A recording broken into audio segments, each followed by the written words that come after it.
God bless everybody. Today it's March 18th, 2024.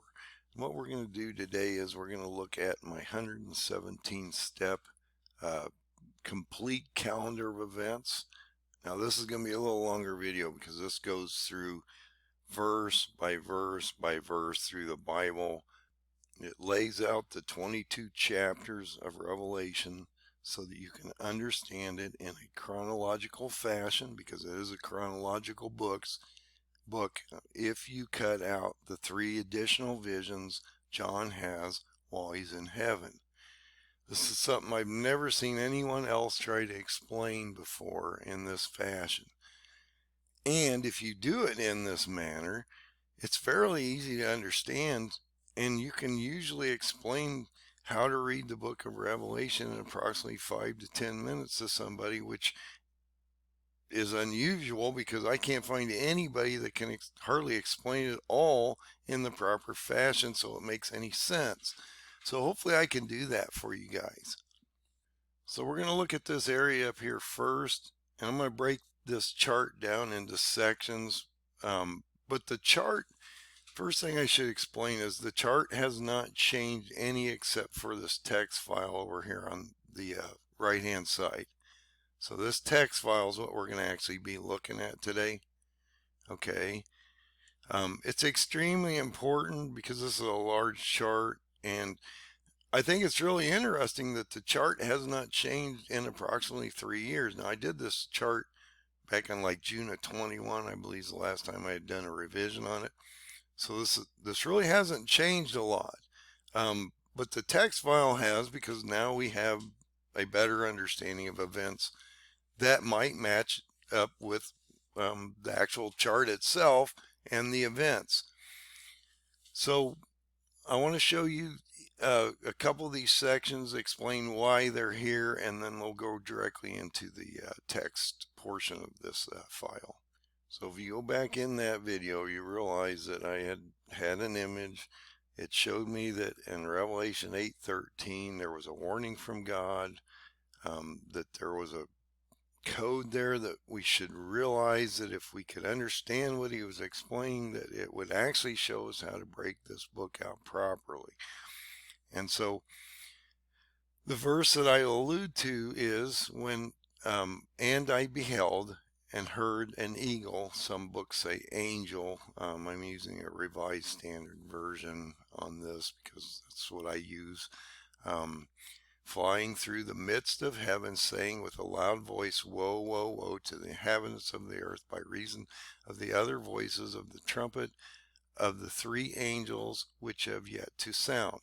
So you have to put this in context, because we are walking into from the 4th trumpet to the 5th trumpet. So what he's alluding to here is that there are 3 trumpets still to come. The 5th, 6th, and 7th trumpet each has an attached woe to that trumpet. So in the original video, I tried to explain that the image told me that there should be 4 elements that you should be looking at in the 22 chapters of Revelation that reoccur. And if you saw that, it would make more sense. And so it basically told me that we should be watching 4 things: the 5th trumpet with the first woe, the 6th trumpet with the second woe, the 1260 days or 42 months and 3.5 years, and the 7th trump with the 3rd woe. And that if you realize that these reoccur constantly in multiple chapters, there's a reason. They can only happen once in the main storyline. But when you go to John's 3 additional visions he has of the elect, one of the nations and people, and one of Mystery Babylon, you realize that these 4 elements, the 5th, 6th, and 7th trumpet, and the 1260 days, constantly reoccur. And so once I broke them out, I realized this makes complete sense. So let's look at this real quick, and I'll explain what I mean. And this is in the text file too, so we're going to reiterate it a little because I think it's that important. And I think once you see how this is broken out and how I've laid it out based on the image, it will make more sense to you. So what I realized was if you read chapters, and I put them as main chapters as the main storyline and sub chapters as the three visions, because I think we need to demarcation and understanding that there's a main chronological book here with three additional visions built into the chronological book of the 14 main chapters. If that makes sense, I'll explain it better. So if you read, now follow my logic here. If you read chapters 1 to 6, 8 to 10, 15 to 16, and 20 to 22, it will make a complete story as I've shown you here on the chart. Okay, all the way to the end, verse by verse by verse. And that's one important thing about this chart. If you go to each of these 117 steps, each has an attached verse directly out of the Bible. Now I've had to maybe summarize it to shorten it up so I can get it on the chart, but the verse comes directly out of the Bible. And so when you look at the chart, it's extremely important that you understand the layout of the chart to begin with. But realize that nothing's changed on this chart, okay, except for this text portion over here. Okay, but I'm going to explain the sections. So this section here, like I said, is the warning in Revelation 8:13. This is a color-coded star system so that you can follow different events throughout the full set of the chart. Okay, you'll also see that on the bottom here at the end. So I've added that section down here too, so you can see that chart down here also. This is extremely important because this brings up very specific events and those 4 events I talked about that reoccur. And so that way you can track this stuff based on the section that you're in at the time. So the top portion here is the full chronological vision of the main chapters. Then once you get down into the chart, you have this first set of sub chapters, which is the vision of the elect. The next 4 sub chapters or vision is about the nations and peoples, which run through chapter 11, 12, 13, and 14. Then you go into John's third vision, which starts in Revelation 17:1. That takes you 3 chapters into the book of chapters 17, 18, and 19. And so that's what I mean. If you come back up to the top, you realize that if you cut chapter 7 out of the elect, chapter 11, 12, 13, and 14 of the nations and peoples, and then chapter 17, 18, and 19 of Mystery Babylon, you remove those chapters, you'll realize that you have a complete story up here through main chapters 1 through 6, 8 through 10, 15 and 16, and 20 to 22. And it does make a complete story, which is chronological. And that's extremely important.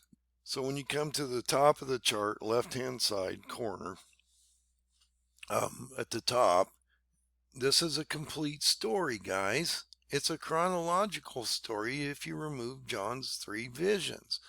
And so let me show you what I'm talking about. I want to blow this up so you can actually really see what I'm getting at here. And I think it will make much more sense for y'all. So there's 117 steps from start to finish on this chart. Okay, and you can see those numbers here. Okay, each step on this chart goes all the way down from the beginning of John's vision in Revelation 1 all the way to the end of the book in Revelation 22. Okay, all the way down here, 117 steps. Each of these steps has an attached verse that you can follow out of your Bible, literally follow out of your Bible. It's so important that we can see these things. And then I've added these additional stars up here, just as I have in the other sections, so you can see where that 5th, 6th, and 7 trumpet occur, as well as the 1260 days in the story, in the main storyline. But then when you get to these these 3 additional visions, these sub chapters, you're going to see them constantly reoccurring. Okay, so the question I had, which he answered, was that why do we have multiple 5th, 6th, and 7 trumpet events in the 22 chapters of Revelation, and we constantly see the 1260 days reoccurring? They can only really happen once. I mean, you only have 1/5 trumpet blowing. You only have 1/6 trumpet blowing. You only have 1/7 trumpet blowing, and you only have one real demarcation of 1260 days between a certain gap of time, a period, while Antichrist is here. But you constantly see these numbers being reiterated. So why? And then if you actually look at this, you realize that this chart actually gives you a full story that we're walking into right now. Now, like I said, each of these has a verse to an attached step. You're going to go and you're going to walk down through here, and then we're going to cut out these additional visions. So like here, we're cutting out chapter 7. Here we're cutting out chapter 11, 12, 13, and 14. And here we're cutting out chapter 17, 18, and 19. You can see that when you splice the book back together, once you remove these chapters, it has a really nice flow to it.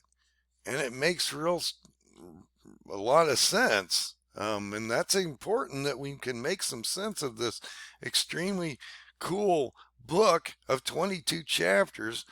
And if I go into most places, most churches, which I haven't been institutionalized in a long time, but I do go into them and I do talk to them occasionally, and do family events occasionally in the churches.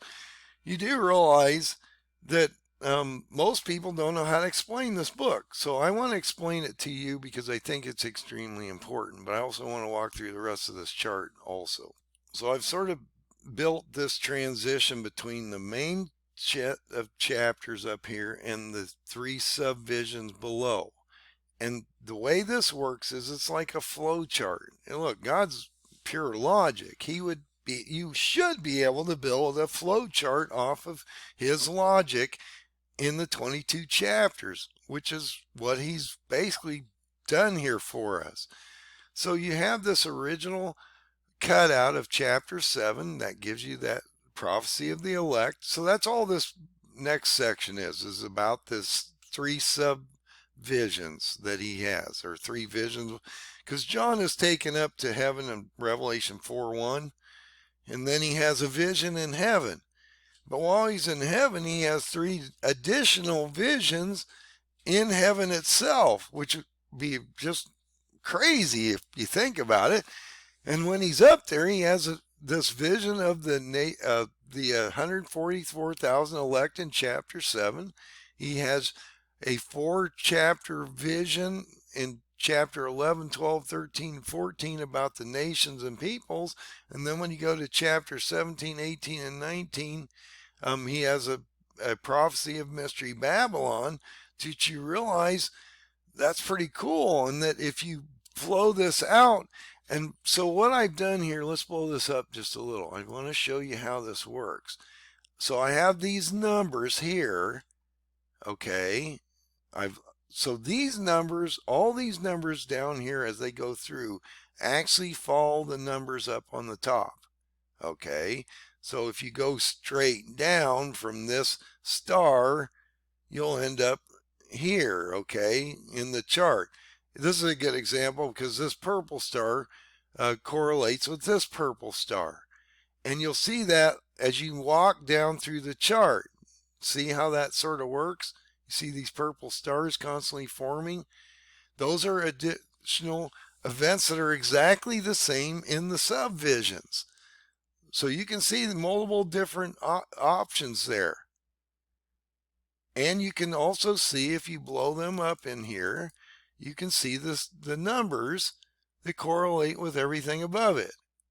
So that's how that works. It's a flow chart. You just literally can, it's like a microscope. You're literally looking down on the ground and seeing what's happening to these places and peoples, um, so that you can understand the story better. So I cut these three subvisions out so it doesn't clutter the top, because the top gives you a full story here, as you're going to see as we walk through the chart. Now I'm going to use a text file to walk through it. I'm not going to use this chart, but just realize that as you walk through it, it is a complete story from beginning to end. Each one has an attached verse. You cut out the three subvisions. That gives you a really nice flow chart all the way down. And then the bottom section here is real easy to understand, because all I've done is taken the chapters and I've literally taken them directly out of the King James Version Bible, and I've laid them directly out here, and then I've added the breakout of the three sets of visions, or three additional visions, seven chapters, subchapter 7, subchapter 11, 12, 13, 14, and subchapter 17, 18, and 19. You got the overall story up here, and it lays it out so that you can also see all the steps where they occur in these chapters, and you also have the stars. Okay, and you can see that as you get further into the chapter, because I've only got about 8 or so stars out here. So just realize that I've laid this out so it's so easy for you guys to see this, and you can follow directly in your book. So like, let's say if you blow this up real quick, and I want to get so you can see this, guys. So see, you got step 31. This is connected to a specific star. It explains what that is. It breaks this out so you can understand it. See, there's another 31 star. So in chapter 15, that's when that happens. But then you have it reoccur in this subchapter 14, if that makes sense.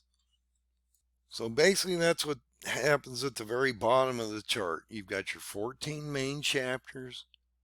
You've got your subchapter 7, or that vision of the elect. You have subchapter 11, 12, 13, and 14, or the vision or prophecy of the nations and peoples.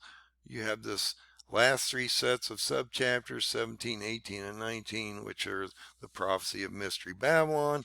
You have a color-coded star system over here, which shows you where all these main events happen, especially the 5th, 6th, and 7th trumpet and the 1260 days. And so that's extremely important. And the other thing that's really cool about this, you can actually cross-reference this against this portion of the chart here, and then also cross-reference it with the text file on the side here that we're getting ready to go over. So that's extremely important, because sort of like a math problem, you want to be able to look at one section, go to the other section, verify, yes, that is right, that is what he's telling us. And so it's a cool system that you can actually break these things out. So when you come back up here to the top left-hand corner of the chart, we start into that main section, okay, of these main chapters. You can see the story lays out nicely. That's what I mean. You can't look. That's why these sections haven't changed, because they're directly out of the Bible. I cannot change the 117 steps from start to finish because they come directly out of the Bible. I can't change the verses, okay? That's why it matters, because I'm not making the stuff up. I'm laying it out as the book gives it to you. So when you get in here and you start laying the book out in the main chapters, you realize that it makes a story, okay? A complete story that we're actually into right now. You're right in here, based on the paradigm and the parable of the fig tree that I built, those two charts. You can line that up with this section. Actually, just for your own reference, just so you're aware of it, if you go from approximately this first seal on October 9th of 2019 and worked through the rapture into the bulls over here. That's where this gap of period of time is that falls within that paradigm and parable of the fig tree charts that I give you. So that's where that section is, and so that you can actually overlay that paradigm chart, which I have in here, directly onto this chart itself. And so that's extremely important, that you can follow where all this is occurring and how I'm laying these things all out for you. But look how it lays out, and that's what I mean. I've explained it a specific way because I've charted it out for years, okay? And when I got the image, it really pretty much made it concrete, in my opinion. So what do we have? It's real simple. You have 7 seals first, as I indicated always in Revelation 8, 1 and 2. You have 7 seals break first, about a half an hour of silence. He hands out the 7 trumpets. The 7 trumpets go forth with the 7 angels, and they blow them. You end up into the seals after the rapture. So you're in the bowls here. Right after rapture, which I believe happens in Revelation 15, 1 and 2, based on how it's chronologically laid out. Okay, and then you, like I said, you go into the bowls. Satan's bound for 1,000 years. You got the second Magog war. The white throne opens up. They judge all the other people that are raised from the dead. And then we have the new heaven and earth. And then God talks to us about these warnings that we should be concerned about. And so that's what I mean. This is a really cool layout of how to read this book properly. And it's easy for people to understand. So hopefully those sections made sense, and I now can go over to this text file. We're going to look at this whole text file, so that's why it's going to take a little time. But right now I want to look at something very specific, and that is the proper layout of this book, and that's in this little section here. And so we're going to walk through that first so that we can get that out of the way, and then we can go through the basic chart. So I want to bring this section up, but I'm going to do it in a text file so it's easier for you to follow, and then we'll come back to this chart. Now, once we get back to this section in the text file, a portion of this chart, I will just hit on this quickly because this is a specific verse and it matters to the chart. But I want to explain this now while we're here, so we don't hopefully keep reiterating and I don't make this video much longer than it should be. So one thing I need to explain, this happens right approximately around the 5th trumpet, when the angel comes down into mid-heaven and warns the earth about the 5th, 6th, and 7th trumpet, mainly warning about the 5th trumpet, Satan coming to the planet, and that he would be among us for approximately 1260 days, as indicated in Revelation 8:13, as it states here. Okay, so let's look at this real quick. It's important to watch the last 3 trumpets, each with an attached woe and the warning of the angel or eagle, depending on the version of Bible that you're using, in Revelation 8:13. Now, the reason it's an eagle or an angel is it could be an angel or a cherub, because there's 4 beasts, and so we don't know. And so some books allude to an eagle, some allude to an angel. So I just want you to realize that. It indicates in the 8:13 that another thing you should be watching are the 1260 days, 42 months, 3.5 years that work back and forth through the main chapters, sub-chapters, which I just explained, and are presented in the 3 additional visions John has while he's in heaven. Because you can see those clearly demarcation points. And so they're like cut scenes. He's literally being taken into another vision so that he can see what's happening to a specific group of people or places, like the elect, the nations and people, or Mystery Babylon. So if you understand that, you'll go, wow, okay, that makes a whole lot more sense. At least it did to me. So the correct and proper way, in my opinion, to read the 22 chapters of Revelation, and it works with this complete chart that I build off one verse in Revelation 8:13 based on the image, that there would be 14 main chapters of the book of Revelation. These main chapters are chapters 1 through 6, 8 to 10, 15 to 16, and 20 to 22. If you read the main chapters in orders, this creates a chronological book. There are 8 sub-chapters or 3 additional visions to the book of Revelation. These 3 sub-chapters are chapter 7, chapter 11 through 14, chapter 17 through 19.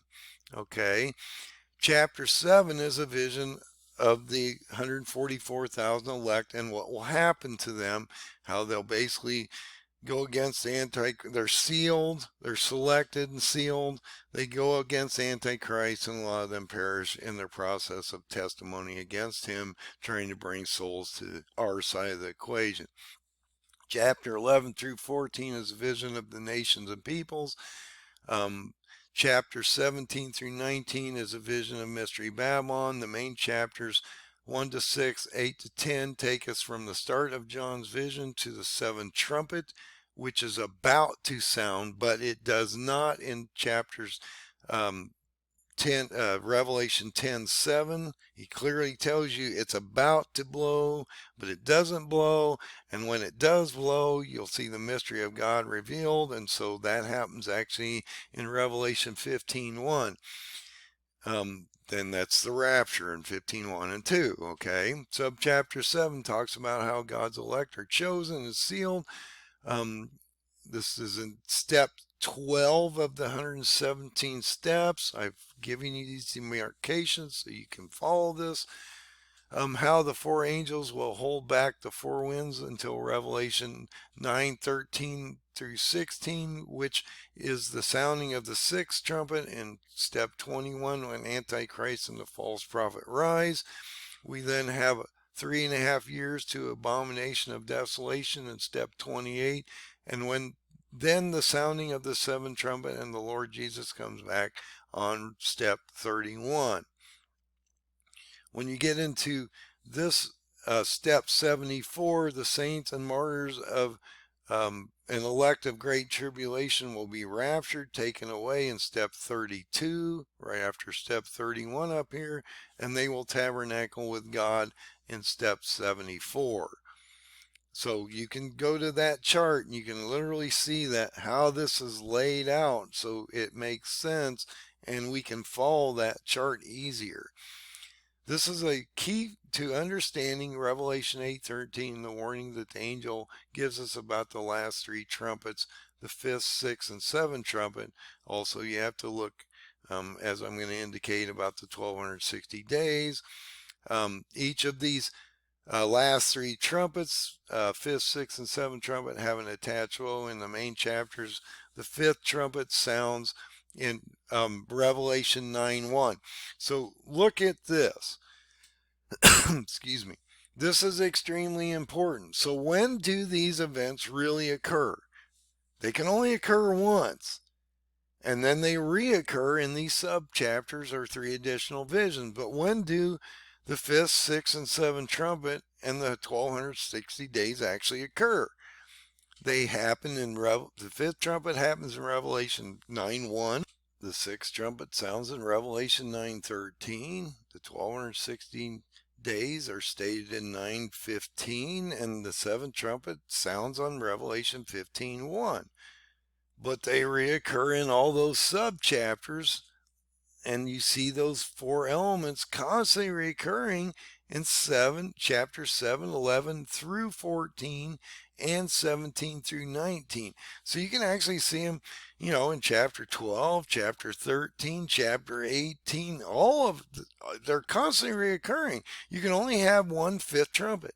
You only have one 6th trumpet. You can only have one 7th trumpet, and you only have one starting of a 1260 days when Satan is thrown down and Antichrist gets that period of time on the earth to rule, okay, or has his reign, or that short period of time. So in these three visions, God uses these markers to line up the main vision with the three additional subvisions. And what I mean by that is when John's taken into those three additional visions, they're like cut scenes. Okay, so if you go to chapter 1 to 6, which takes you to the sixth seal, and then you go to chapter 8, it takes you to the seventh seal right off the bat. When you go to chapter 7, he cuts that out for that vision of the elect, so that you can show you what's happening to those people. Then when you go to chapter Revelation 10:7, he cuts another scene out because he's given a scroll. He eats that up, and he has a vision at the end of 10 about about the nations and peoples for 4 chapters. Okay.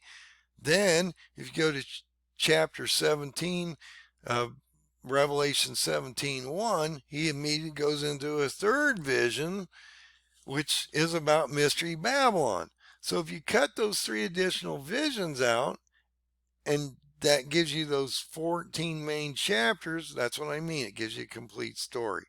It allows the reader to have a better optic of what is occurring with not only the main vision or the overall story, but it gives you an optic or a breakout of the 3 groups or additional people and places that John sees in the elect, the nations and people, in Mystery Babylon. And so I think hopefully that makes sense. It explains it better. And so you can actually explain this in a few minutes to somebody. Look, I can explain it to you right now. And this is how quickly.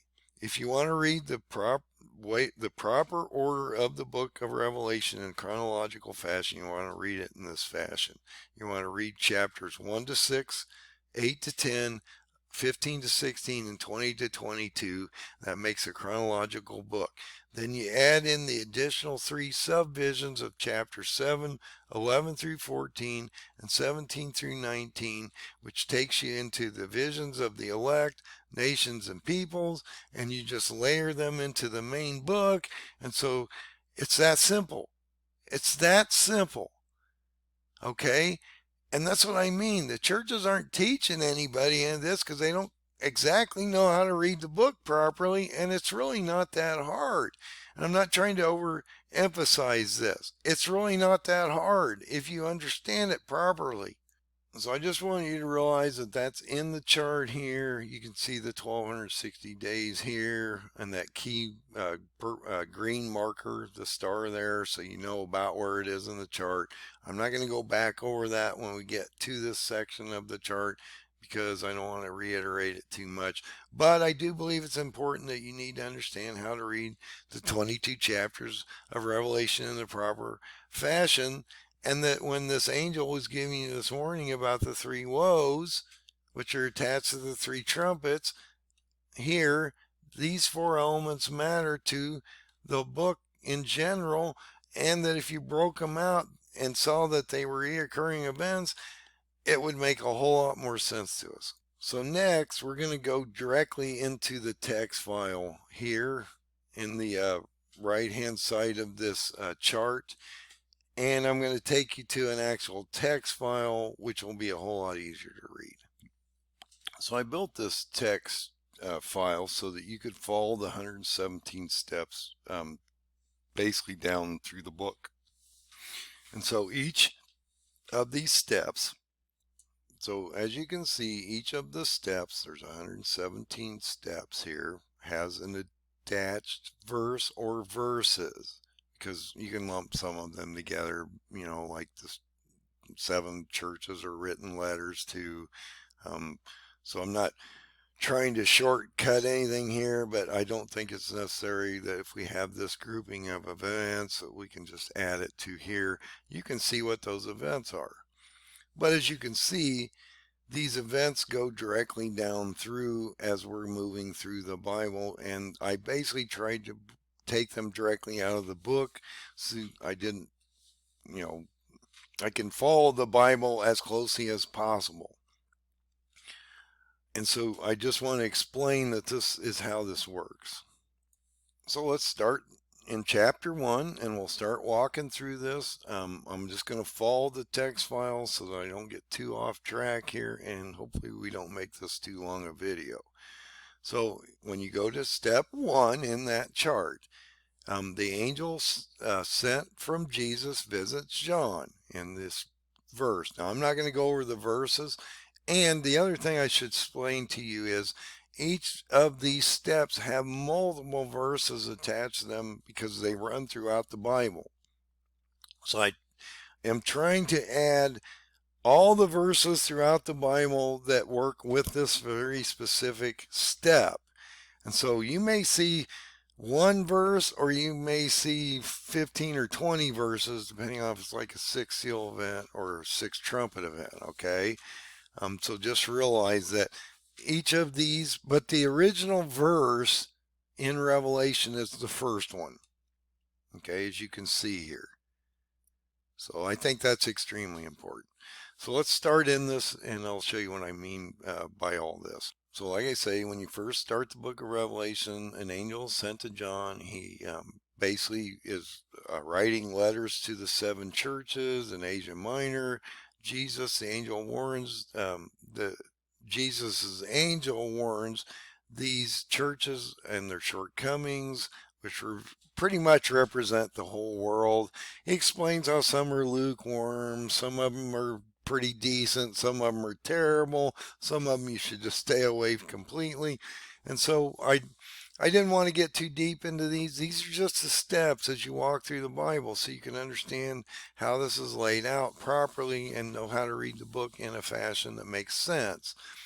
One thing that I will indicate is the church of Pergamum or Pergamus, to me, in my opinion, based on one of my images, of Mystery Babylon. Okay, so that's going to be totally different than everybody else out here, guys. I'm the only one that believes this. I've done many videos about it. It talks about how the seed of Satan or the seed of the beast will basically be destroyed. If you go to the letters, you can see that. To the tongue judgment about Pergamus. And so you need to understand that I've done a video about this, and in my opinion, Mystery Babylon is Pergamus, Turkey. Actually, today it is Bergama, Turkey. And so that's extremely important. If Satan's epicenter is Turkey, his seat of power, and costly the hub of the world as we move forward into the future through the beast system. But let's not get into that right now, and that is just my opinion of who that is. But it does indicate the church of Pergamum along with the 7 churches, and that it had a specific judgment. And I believe that if you go into Revelation 17 through 19 and the Mystery Babylon judgment, you will see a fairly similar event about this 2-sworded judgment of his tongue. Let's go to step 3. John himself, not the church. It does not say that the churches are removed, okay? It says John himself, or John is taken to heaven. When he gets there, he sees the 24 elders and all these things up there, and the churches say, well, that must be us. But it does not tell you that. They are just speculating, as I do a lot of times. And I get it. You got to speculate some, guys. But if you lay it out like this, it's a whole lot easier to speculate because you get a better picture of it. And you're not just guessing a lot of times. So John himself is taken to heaven. He is shown a vision of things, or the main vision of things to come in end days or latter days. Like I say, he'll have 3 additional visions also while he's in heaven. And that's got to be a trip, guys. Think about that. John is literally removed and taken to heaven. He's having a vision of all this imagery, only to see 3 additional visions that break out in this vision about 3 additional events that are happening. I mean, that is insane if you think about it. God is amazing. I'm just saying. So In step 4, Jesus the Lamb, the Son of God, is chosen to open the 7 seals on the scroll given to him by God. And so now Jesus at this very moment in time has the deed to the earth. He doesn't own the earth yet, but he's going to start breaking those seals, as you're going to see here. And that will then take us into what we call the birth, pains, and sorrows. The birth, pains, and sorrows run from the beginning of the seals breaking to that signing of the treaty with the nations, which starts the 1260 days, which takes you into tribulation. Once you get to abomination of desolation, and he stands up there and proclaims himself to be God, that takes you into great tribulation, and you can see that on the chart also. So this is why I keep indicating that the first seal cannot be Satan or Satan, Antichrist, or Jesus, or any of that stuff, because that happens during the 5th, 6th, and 7th trumpet when Satan's thrown down, and then we see the Lord come back. So it can't be here if this is a chronological book. And it's not a history lesson, because when John is taken up, he tells him it's a Latter-day vision. Okay, so these people that are saying that, the seals have happened for 2,000 years, and, I get it. It's been bad on the ground at times, guys. But when John's taken up, he's given a Latter-day vision for the end, not for a history lesson. He tells you it's a Latter-day vision, and that when you see this first seal break, you're in the sorrows and the birth pains that is going to take you into where we are now. And in my opinion, that happened on October 9th of 2019 when Erdogan started his Operation Peace Spring against the Kurds and Medes in Syria and Iraq, which actually pretty much started your Daniel 8 effect, which will take you actually into the next few years, because it's going to take a while for Antichrist, a resurrected Gog, first seal that dies on the 6th seal, as you're going to see here, is resurrected into an Antichrist, and then actually gets back to this battle between the Kurds and Iran where they align, and then Turkey destroys them. And we're going to show you that and how that works, because you're going to walk through a step-by-step process here, guys. So this first seal, this white horseman, is given a bow and a crown. I get it, they don't show the arrows, but he conquers a quarter of the planet here as you walk through the next few seals here, because it's all affecting you at the same time. Okay, so to say he doesn't have arrows and he's a man of peace and all this is just ridiculous. It doesn't say anything like that. He's given a bow and a crown to conquer and to be a conqueror. Go look at it. Conquering and to conquer. That's not a man of peace. Okay? He's going to take over a quarter of the world down here between the next 3 seals, okay? You have the first Magog war starts to form, and Turkey starts to set up all those outposts when he goes in this Operation Peace Spring against the Kurds. He puts them in Iraq and Syria, starts to build this buffer zone, and then what just happened at the beginning of Ramadan on the 10th and 11th, he states he's going to expand that operation. That's today. Okay, well, the original operation started in 2019, guys. So you're starting to build the first Magog war, and you're starting into Daniel 8, because this has to do with the Kurds, and they're going to join with Iran before this is over. But that will happen, that alignment will happen during Antichrist phase, okay? And I can show you that. So when you get to the second seal, the red horseman, the great sword is given to him to take peace from the earth. And I've added these additional verses. You can go out and see these additional events. Now, I may not have them all, guys. So if you see something that matches up here, let me know. I'll look at it and I'll be happy to add it to the chart. Because it's not about me. It's about getting the truth out here. And I'd love to have as complete a picture as possible to present this information to you in the entirety. So I'm constantly, it's not static, guys. It's constantly changing. We're moving into the future, and it's as he says, it's being revealed to you at the end because it's sealed up for the end. You go to the last portion of Revelation, John sees the vision, and then he tells him what? You're going to seal up the vision because it's not for your time. It's for the end, the latter days. Okay, so, and then it will be revealed.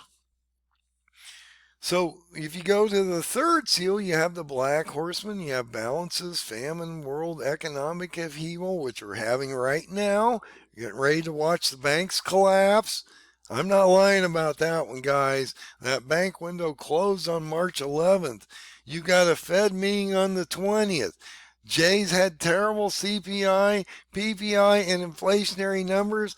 There's no jobs really being lost yet, even though under the hood there is a lot of jobs being lost, but they're being manufactured on the government side to make up the differences, so it doesn't look like it's that bad.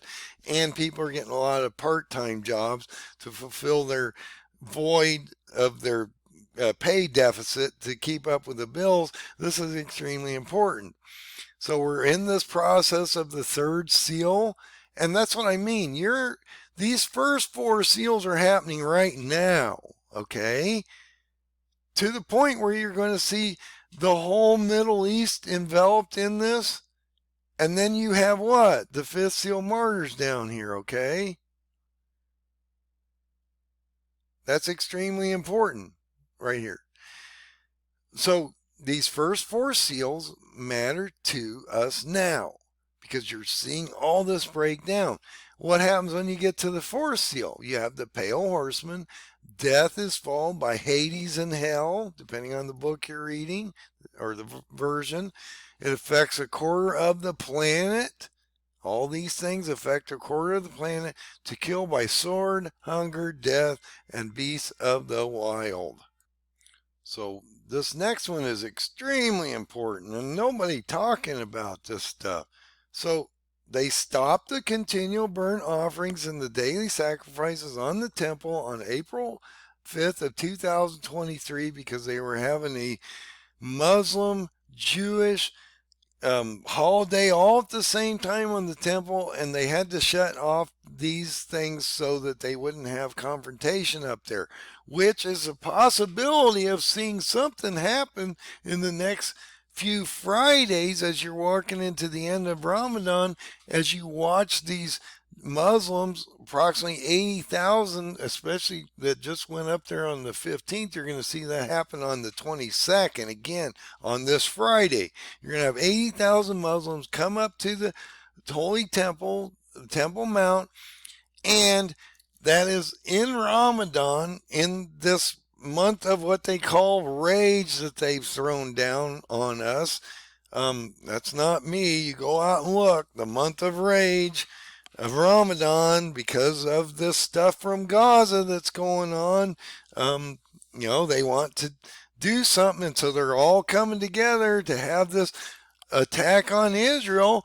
I talked about how that possibly could percolate into the 22nd, into Purim of the 23rd, because you have 80,000 Muslims up on the temple at that very time, and you have Hezbollah getting ready to break out, and I think that it could all break out at the same time.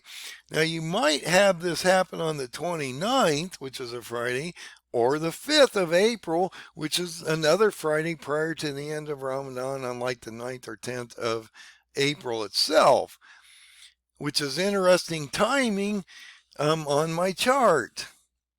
So you need to really keep up with these things, guys. And that's why I've been charting this out for you. So at this time, right now, we have Ezekiel 38 and 39 forming, as well as Daniel 8 in the ram, which is the ram goat war. Now I had indicated originally for a couple years, look, we all look at these things and we try to figure them out. I thought originally Daniel 8 would happen prior to Ezekiel 38 and 39, but then once you actually look at the root of Alexander the Great and all these things I've shown you, you realize that, and you look at the Bible, you realize as it clarifies, Antichrist is actually the one that finishes Daniel 8. So we're going to see a destruction of these 10 nations first on the 6th seal, Then Antichrist will rise from this dead Gog, and then we'll see Antichrist go to Egypt from this destruction of Israel and all that. From Ezekiel 38:39, Antichrist will come back first. He will then go down to Egypt, come back to Tyre, Lebanon, over to Erbil, take out the Kurds as he moves them down to Shush, Iran from Baghdad. And then once the Persians or the Iranians align with the Kurds, he will smash them. But that is during Antichrist's phase. This one completes during the sixth seal. This one completes later during Antichrist's time, during around that period of August 26, if you look at my chart, I believe. So extremely important they understand these timings. So Ezekiel 39 or 30, and I bring this up here, actually I shouldn't have said all that. Ezekiel 38:39 completion occurs during the sixth seal of Revelation, during the wrath of the Lamb or Jesus in Revelation 6 through verse 12 through 17, which occurs during the total eclipse on April 8th of 2024. That's getting ready to come up, guys. I talked about all those astrological events and how that would then bring you into a resurrectional event between now and April 20th, which is the signing of the treaty, which is 1260 days of the Feast of Trumpets of 27.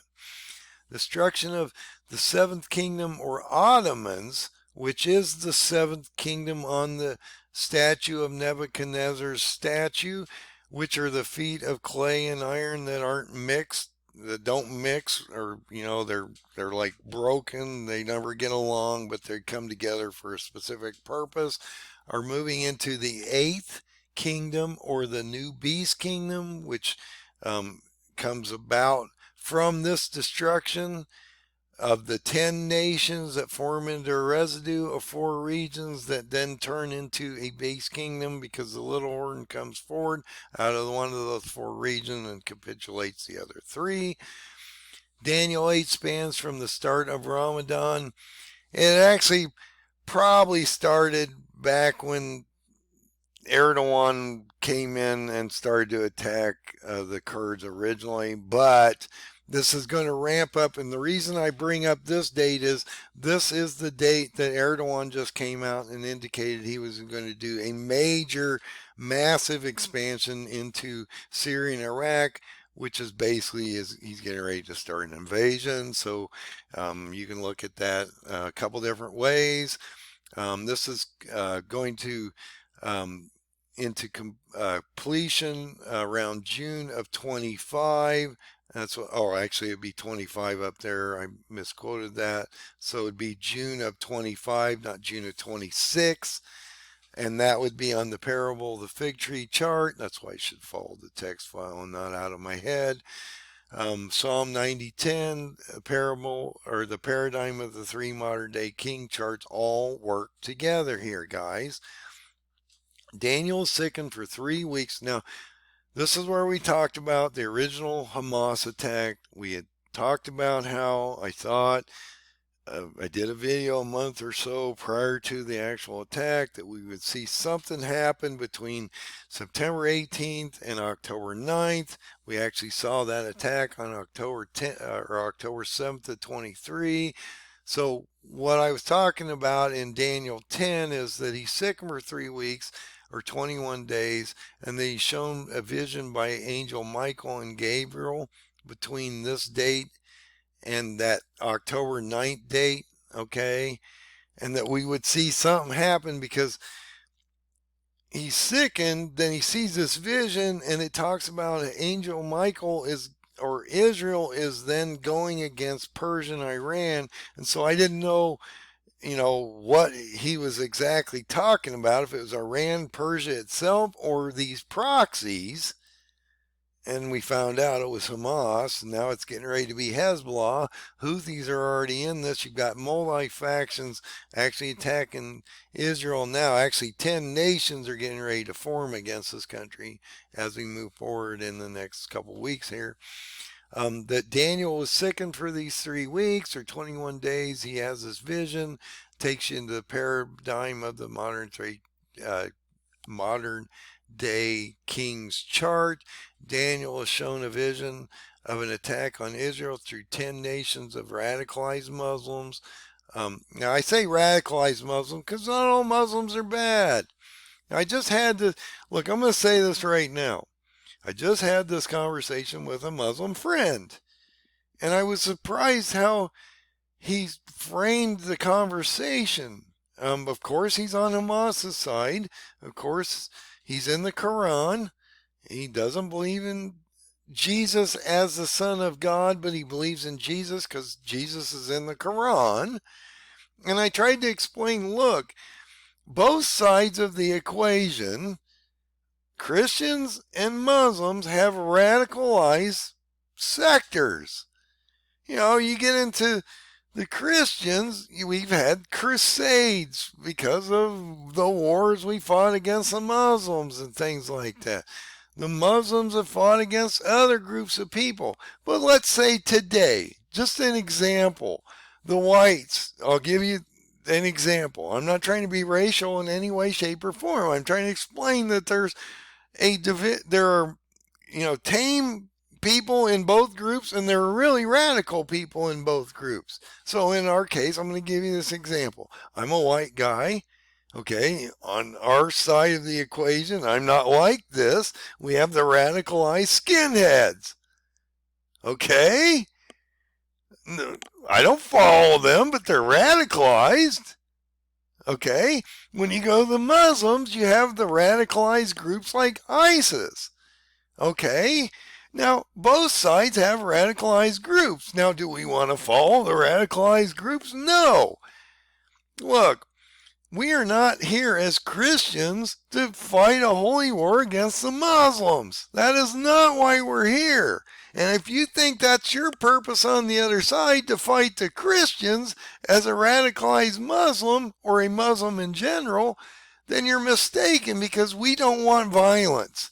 Jesus did not come to this planet to create violence on the establishment or the other side.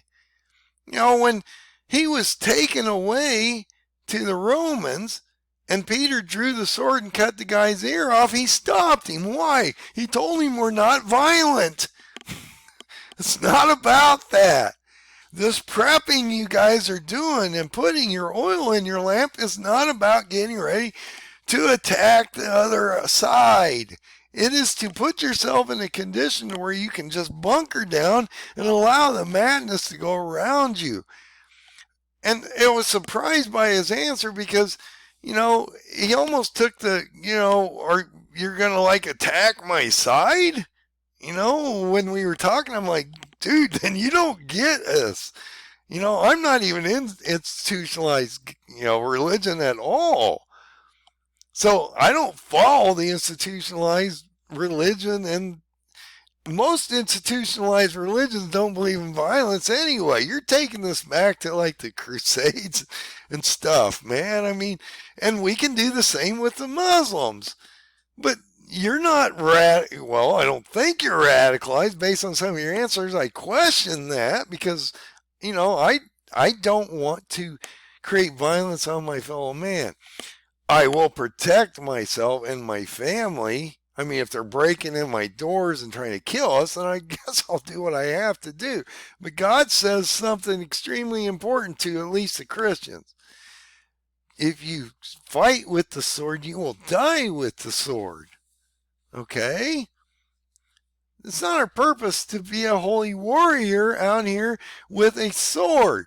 Now, if it comes to that, and the Muslims, the radicalized portions of the Muslims, which you'll see in the sixth trumpet, through these 200 million radicalized Muslims of these 10 nations that come against Israel, with this mindset that they have to destroy this nation. Look, if you're in the process of thinking that Israel should be off the map completely and genocided completely and destroyed, then you're probably not thinking right, because they're thinking the same thing about, you in a lot of ways right now because they want Hamas and Hezbollah completely destroyed. Do you see the dilemma and the catch-22 that we run into? But as a Christian, if you're on my channel, you don't believe that we should be radically going out and killing off our fellow creations. Our goal here is to understand the book so you can bunker down and hold off in your homes until they, I guess, come into your house and do something to you. That's what I mean. We're not here to go out and fight the war. Now, are you here to do the Great Commission? Yes. While all this is happening and you're bunkered down or in your Underground Railroad or wherever you might be, at times there's going to be people there, and so you should be talking to them about this stuff, trying to explain to them that there's hope. There is a plan and God's in control. But I wanted to bring this up because you're going to be talking to some potential Muslim friends, and they're probably at odds with you right now because of what's happening over there. And there's a lot of conflict on the ground. You need to understand that you have to fight this with a logical fashion. You are not here as a violent person. You are here to reflect Jesus. They have Jesus in their book. Even though they don't believe he's the Son of God, he's in their book. So reflect them from your events in the Bible to their events in the Quran. And I'm not going to go into the Quran. It's not my book. I can understand the differences. And there's many articles about how the book of the Bible and the Quran mesh, because they do in a lot of ways. But then there's big deviations too, like the Son of Jesus is the Son of God in our book, where it is not in their book. But then when you go to the Jews, they don't believe that he's the Son of God either. So who's right? That's what I'm saying. I believe that he is the Son of God, and that's why I'm a Christian. But I'm not a violent Christian until you force it on me, and then I might get violent. But I don't want to get violent. I don't want to go down that road because I don't want to make those kind of terrible decisions and lose potentially some of my crown. Now, will God take that against you if you're protecting innocence? They've done, we've had to protect innocence for generations, thousands of years. So probably not, and he'll understand if your heart was in the right place and you were protecting these people and it wasn't based on malicious thoughts in your mind. It's probably something that can be justified. So let's move forward. I'm sorry to get off on a rant, but that was extremely important. We are not radicalized Christians here. We are people that want to see peace, but we know human nature won't allow that, and that's why he's wrote this story to fix the problem. So now we're into these 21 days around September 18th to October 9th. That's extremely important that we understand where we are in this text files and align it up with the chart. You're in the fourth seal here. We're getting down to we're getting to the fifth seal martyrs. You got a quarter of the world under war. You have Hamas invading. They took 1,200 people, captured 250 hostages. Depending on what media you're listening to, there were horrific things done, or there weren't horrific things done to these Jews, okay? Like I say, when I talked to him, none of those terrible things really happened. You go to this side of the equation, they did horrific things. So, who do you believe? I'm not going to believe Hamas's propaganda, okay? I'm just not. I'm going to believe, at least based on the Bible, that they were taken, captured, and killed. How violently they were killed and things, I'm not going to speculate because I don't want to see I don't want to see that anyway. I don't want to think about it either, actually, that those kind of things actually happen in war.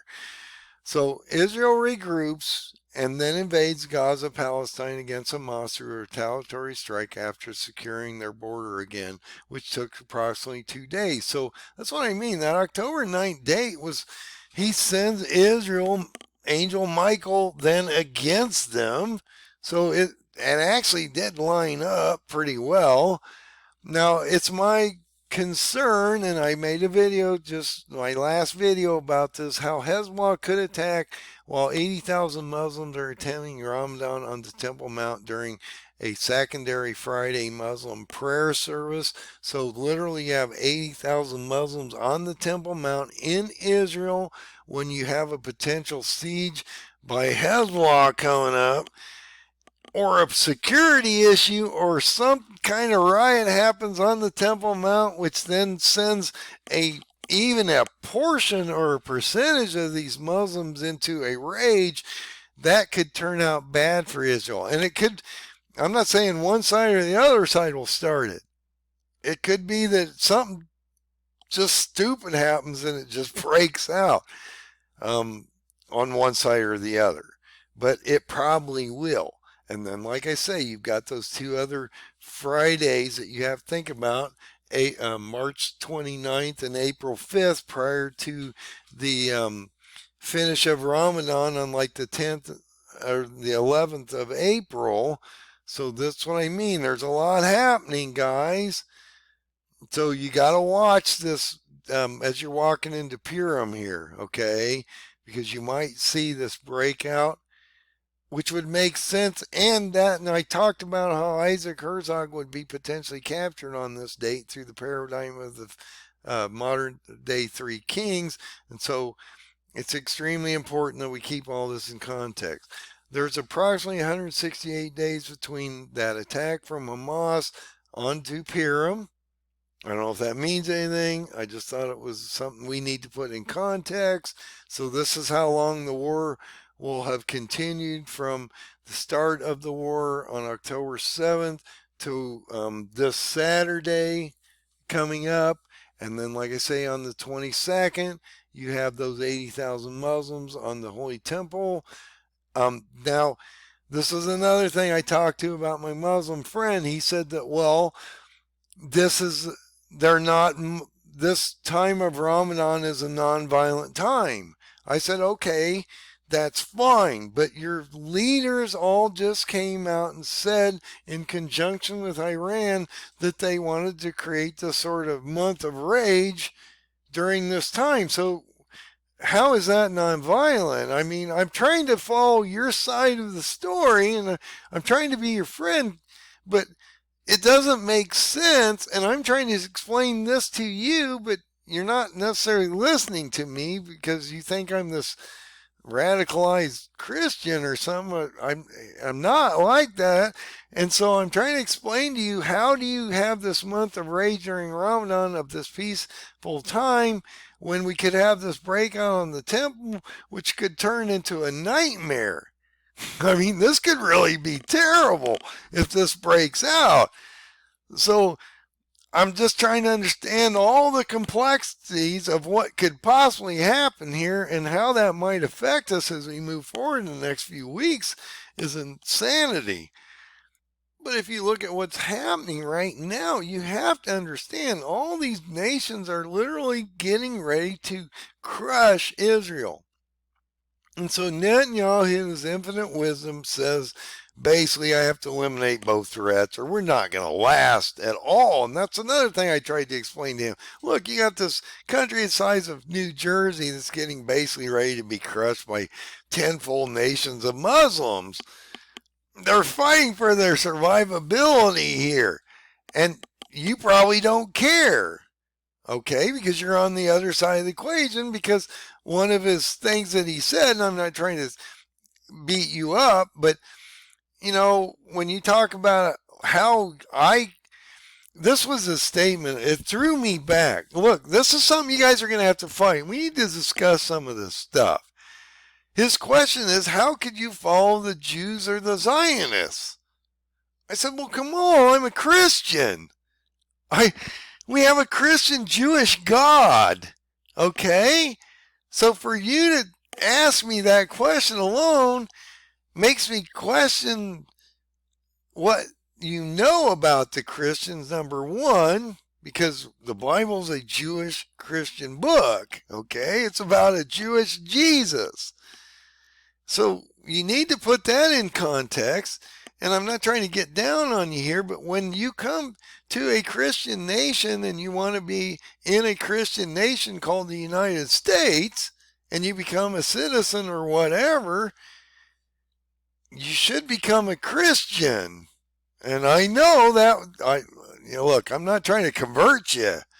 You're in a Christian nation, not a Muslim nation.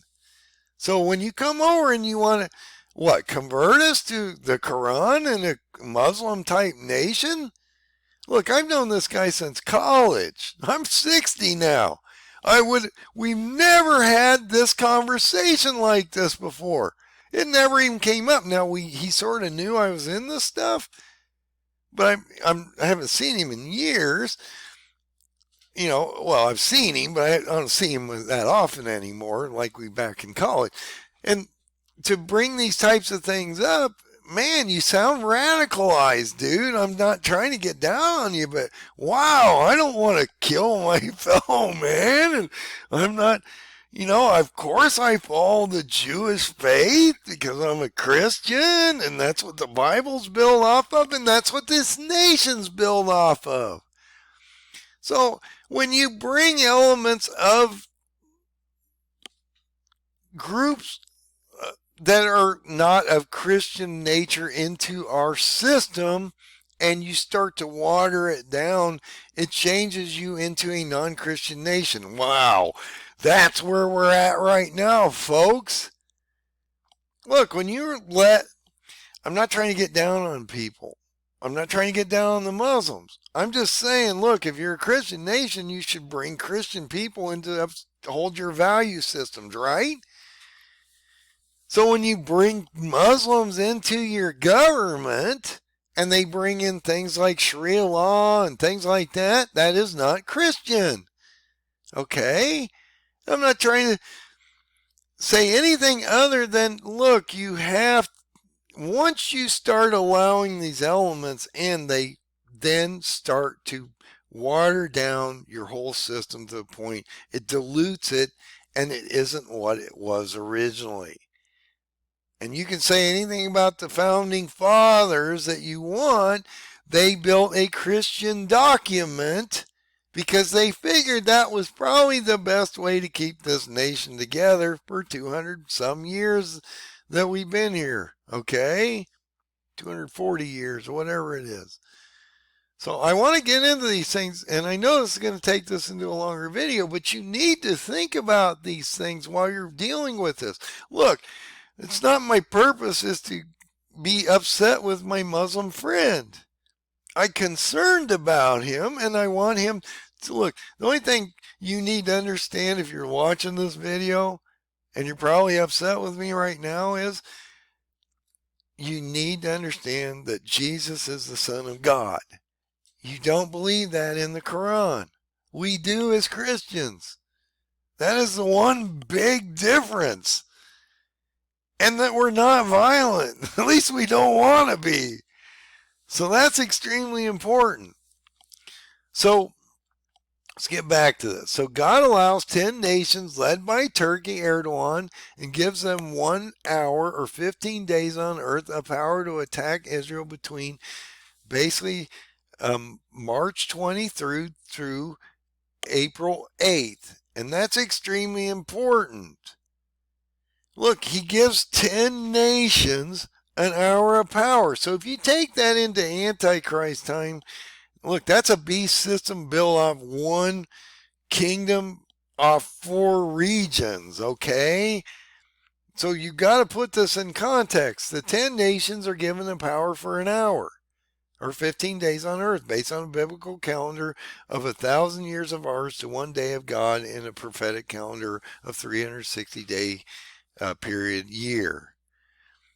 If you go to 2 Kings 24, 1 and 2, and I've talked about this, done many videos, what does it say? It states that Turkey will be preparing for an invasion of Syria and Iraq, and that Hezbollah would start a siege on Israel through 4 proxies, or these areas, okay? Lebanon, Golan Heights, West Bank, Syria, Iraq, Yemen, African nations. You got Sudan, Ethiopia, Put Kush, and Jordan areas based on the verbiage of Kings 24, 1 and 2. If you look at those areas, I'm not going into the verses, guys. We'll be here all night if we do that.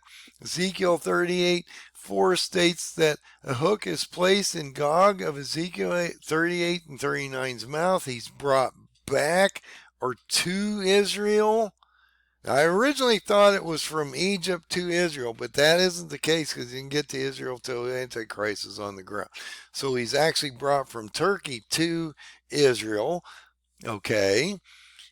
And he goes against Jerusalem and Israel through the 10 nations that are now one mind, that are given power for 1 hour or 15 days of power. Between this gap or period of time, you have a 6 seal event on this date that I've warned you about that takes you into what? April 20th and the signing of the treaty with the nations. Then what do you have? You have the 5th seal martyrs. Why? Because all the carnage just happened up here. And what are they saying? They want revenge for what just happened to them. And they look up to God and say, what are you going to do about it? I'm going to throw 6 seal down on you guys here in a second, okay? That's what I'm going to do about it. So the martyrs under the altar of the souls, slain for God's word, are given white robes, told to rest until the rest, the elect saints, martyrs from great tribulation, join them in the clouds with Jesus on the last trumpet of God on the 7th trumpet, as the voice of Archangel Michael sounds in 1 Thessalonians 4, 13 through 18. Also, these verses do work with that.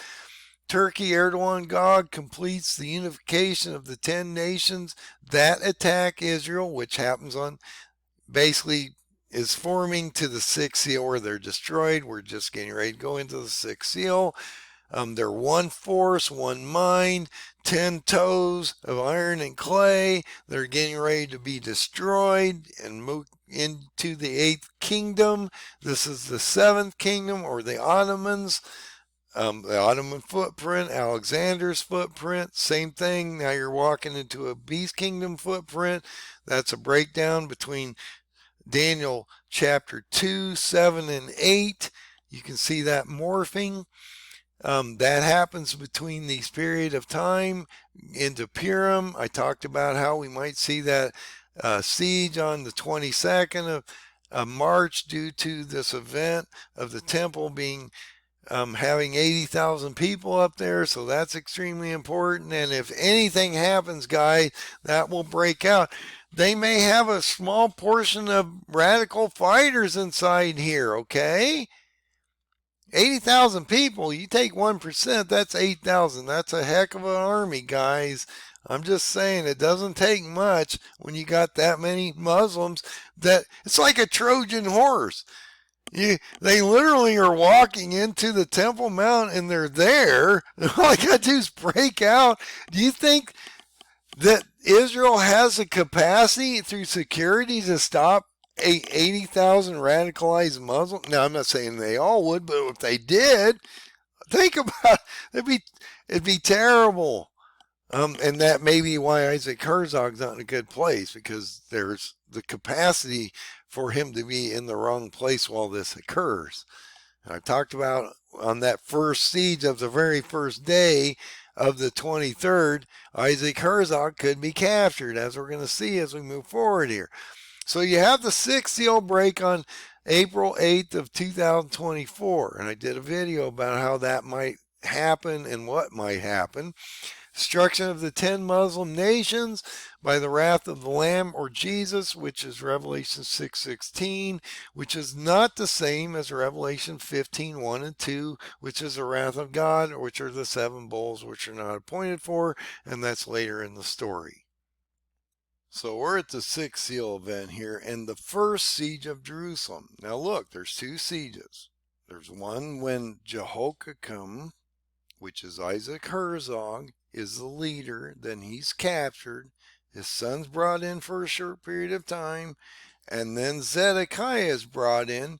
And then he's there for 18 months. And then basically there's a secondary siege. And then he's captured in, like I said, 25. If we go back into that, I thought it was 26, but it's actually 25. So on my chart. So we have this great earthquake. The sun becomes black as sackcloth of hair. Moon becomes as blood. Stars fall from heaven. I talk about that space folding event where heaven could potentially literally appear in heaven on this day. This is extremely important. We have all those astrological conjunctions and alignments. You've got a 6-planet conjunction with the sun and moon, devil comet, totality, solar eclipse going over the United States, which then creates a large A from other eclipses that have happened in the last 7 years. And you've got a lot going on during the 8th, guys. And like I say, I wouldn't be in the path of zone of that totality because you're on a lot of tectonic plates. And if it's a 6 seal event with a great earthquake that affects the whole planet, you probably don't want to be in the zone of the totality of the eclipse because it falls right on like the New Madrid fault and stuff. And so I'm just saying I wouldn't want to be there. So anyway, you have the sun and the moon change color. The stars fall from heaven. Figs cast and timely figs. Heaven departs as a scroll. That's what I said. Rolls up as all mountains and islands are moved from their places. Heaven rolls up as a scroll and departs. Wow. Okay. Sounds like space folding to me. That's just my opinion. You have to check that video out about space folding if you want to watch that. The wrath of the Lamb or Jesus occurs in Revelation 6:12 through 17. The wrath of God starts in Revelation 15:1, continues through chapter 15 and 16. The believers of Jesus that are left in great tribulation are not appointed for the wrath of God. Everybody else is dead. They're not appointed for the wrath of God, which are the 7 bowls. Jesus on the 6th seal is going to throw stars down in surgical strikes against his enemy, the 10 nations that are attacking Jerusalem that we talked about above, induces a plague on them, turns them against each other, and they basically they kill each other. The leader of Israel or leader of Turkey is dead also. So once you kill the leader, the Indians go running around, do what they want. Erdogan, Gog dies by the hand of Jesus or the wrath of the Lamb on the 6th seal event in Revelation 6:16. Large prominent horn forms and of Daniel, or the large horn or prominent horn of Daniel 8 is broken. Erdogan, Gog dies, and the Ottoman Empire then is over. Okay, so your 7th kingdom now is done on that statue of Nebuchadnezzar in the 2nd chapter. It's completely destroyed. The Ottomans don't exist anymore because why? You have a beast kingdom coming in. There's nothing about the Ottomans. That kingdom now is collapsed and is done. So that's what I mean. If you go look at Nebuchadnezzar's statue and you look at the iron legs, that's the 6th kingdom. You move into the feet of clay and iron. That's the 7th kingdom. Once that's completely done, then you move into beast kingdom. And so you need to understand the transition. So you have the destruction of the Ottoman Empire on the 6th trumpet. Also Gog, Ezekiel 38-39 is destroyed to be resurrected into Antichrist on the 6th trumpet. Erdogan or Gog and his armies are buried in the northern Israel. Now Gog himself probably is in Turkey because he's the leader, And so I'm going to talk a little bit about that because he's sending fire and stars from heaven down on the nations that attack Israel as well as the armies. And so people are dying in those nations as well as around the mountains of Israel also. So Erdogan and his armies, 10 nations of groups around Jerusalem, they're attacking it in Israel, are buried in Ham and Gog in northern Israel. The remains of these bodies are buried for 7 months. All 10 nations of Muslims are destroyed, forming a residue that shifts from 10 nations to 4 regions.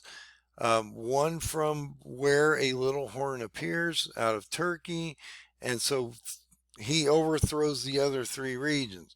So if you go into basically Daniel 7:24, it says this: 10 nations first, after them you see 4 regions come up, and a little horn comes up and overthrows 3.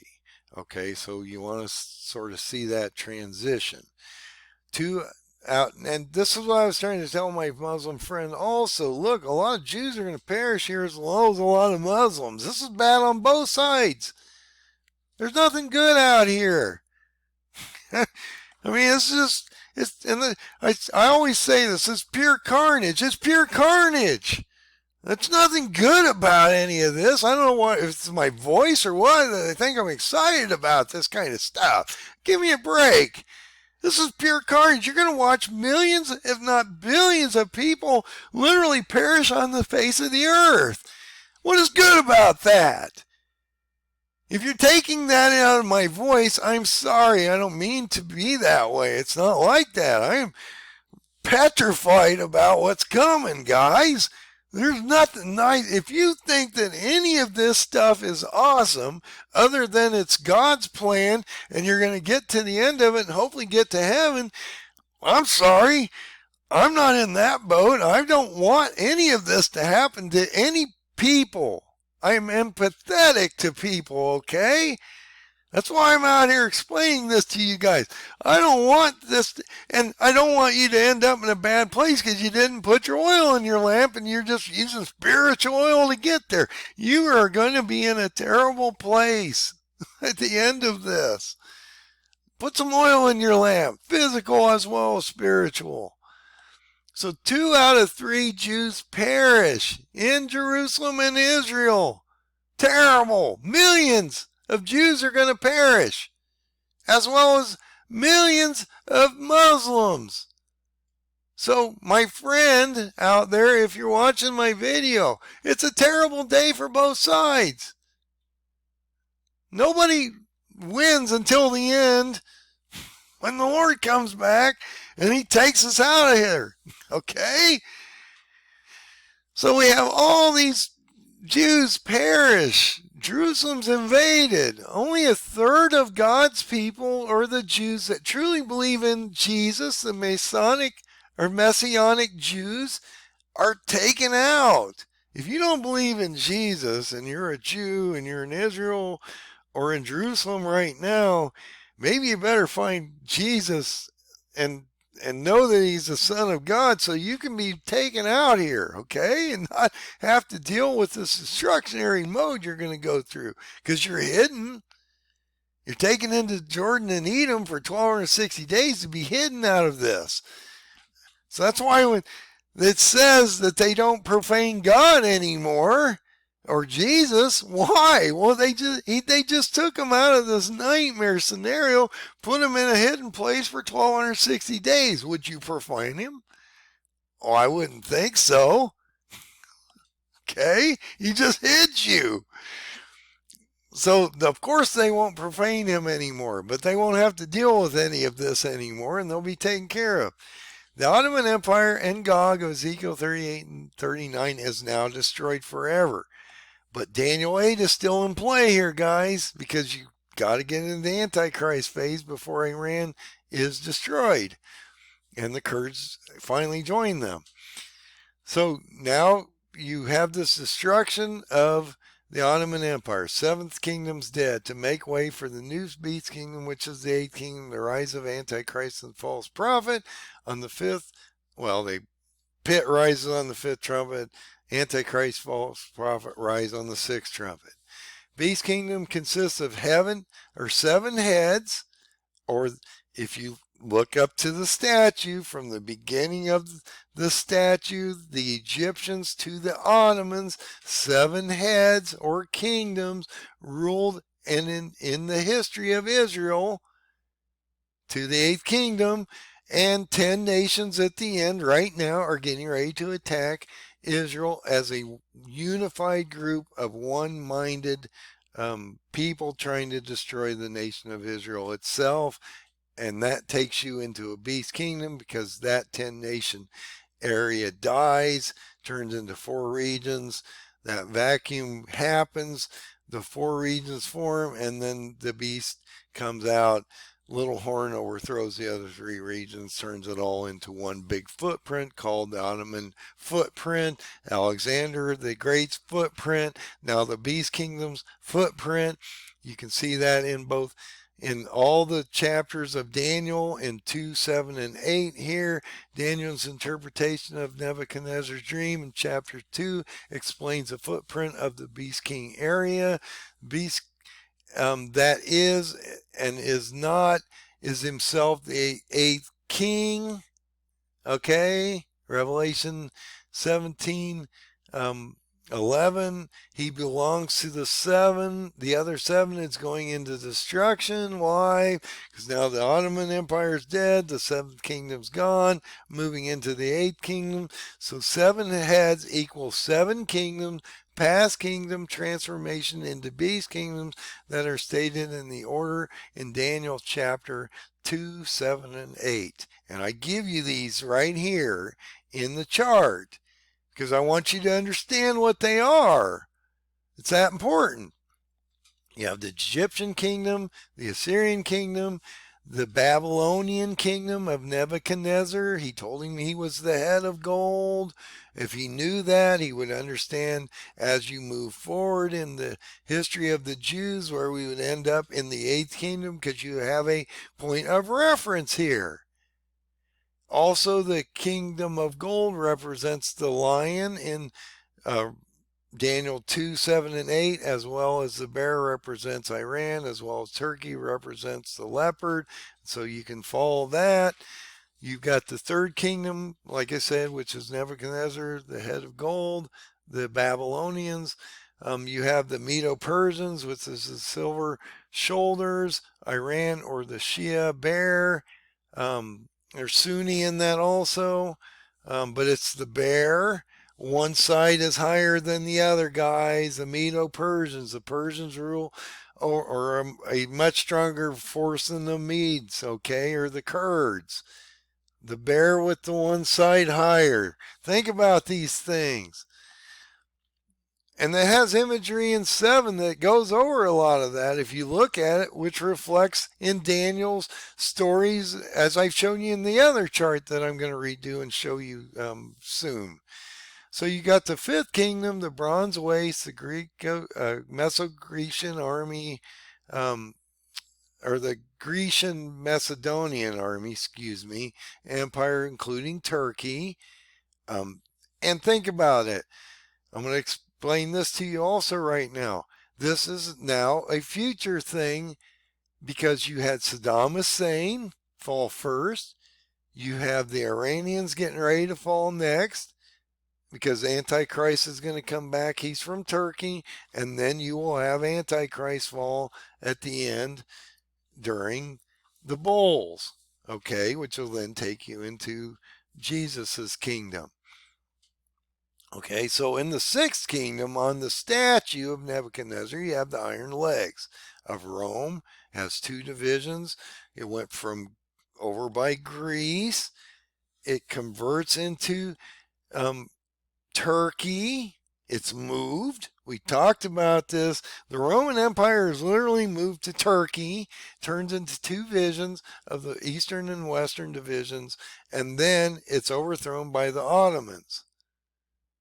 They rule for hundreds of years. And then everybody thought the Ottoman Empire was destroyed in World War One. It never went away. You've got this transition between the Sixth Kingdom here and the Eighth Kingdom, which is the Beast Kingdom. So the Seventh Kingdom is in continuation until the Beast Kingdom forms. So the Ottomans didn't really perish in World War One. They're still in play up to today. And Erdogan just indicated at the end of this last year he was going to rebuild the new Ottoman Empire for the new 100th year generation. Okay, because they just went through the centurion mark. He's the new Ottoman Empire for the new century. And he's been talking about this for 20 years, how he's going to rebuild this footprint and rebuild a new caliphate against the Christians and Jews, but we won't listen to him. Stated goals, guys. Stated goals. You can go look it up in Wiki. That's how stated it is. Go look up Erdogan, the Ottoman Empire, and he'll tell you that his goal was to start the rebuild of the Ottoman Empire by the end of the 100th year of the centurion mark, which is between 1923 and 2023. Okay? Now you're in 2024. You're here. Erdogan will become the new Ottoman Empire. He's the White Horseman, the first seal of Revelation. Will be given the crown of the White Horseman, unify the 10 Muslim nations that will attack Israel in the next few weeks. Literally. Between the 23rd of March and April 8th, where the sixth seal potentially breaks. Erdogan, Gog, and his armies will die and be buried in Hamon-Gog for 7 months in Ezekiel 38:11 through 16. This is the fatal wound that will be healed when Erdogan Gog dies on the sixth seal and is resurrected into Antichrist on the sixth trumpet. From his death and chaos, 10 nations or hordes of Muslims turn into 4 regions that then form. Then after the 10 nations are destroyed, a residue forms, and these 4 regions, or this vacuum, occurs because the 10 nations are under total distress right now. Here in total chaos right now. The leadership and all these armies are basically in tatters, and so a vacuum of 4 regions form, which ends up being a little horn region, overthrows all 3 kingdoms and turns into a beast kingdom. So the 10 nations turn into 4 regions, turns into a beast kingdom. So all that happens in the 6th seal. So we're in the 6th seal area right now, getting ready to happen potentially on April 8th. As you watch Israel basically getting ready to collapse. If you get this breakout on the temple and Hezbollah starts to get into this and they all start to literally leash everything at once, Israel's going to be in a really poor condition soon.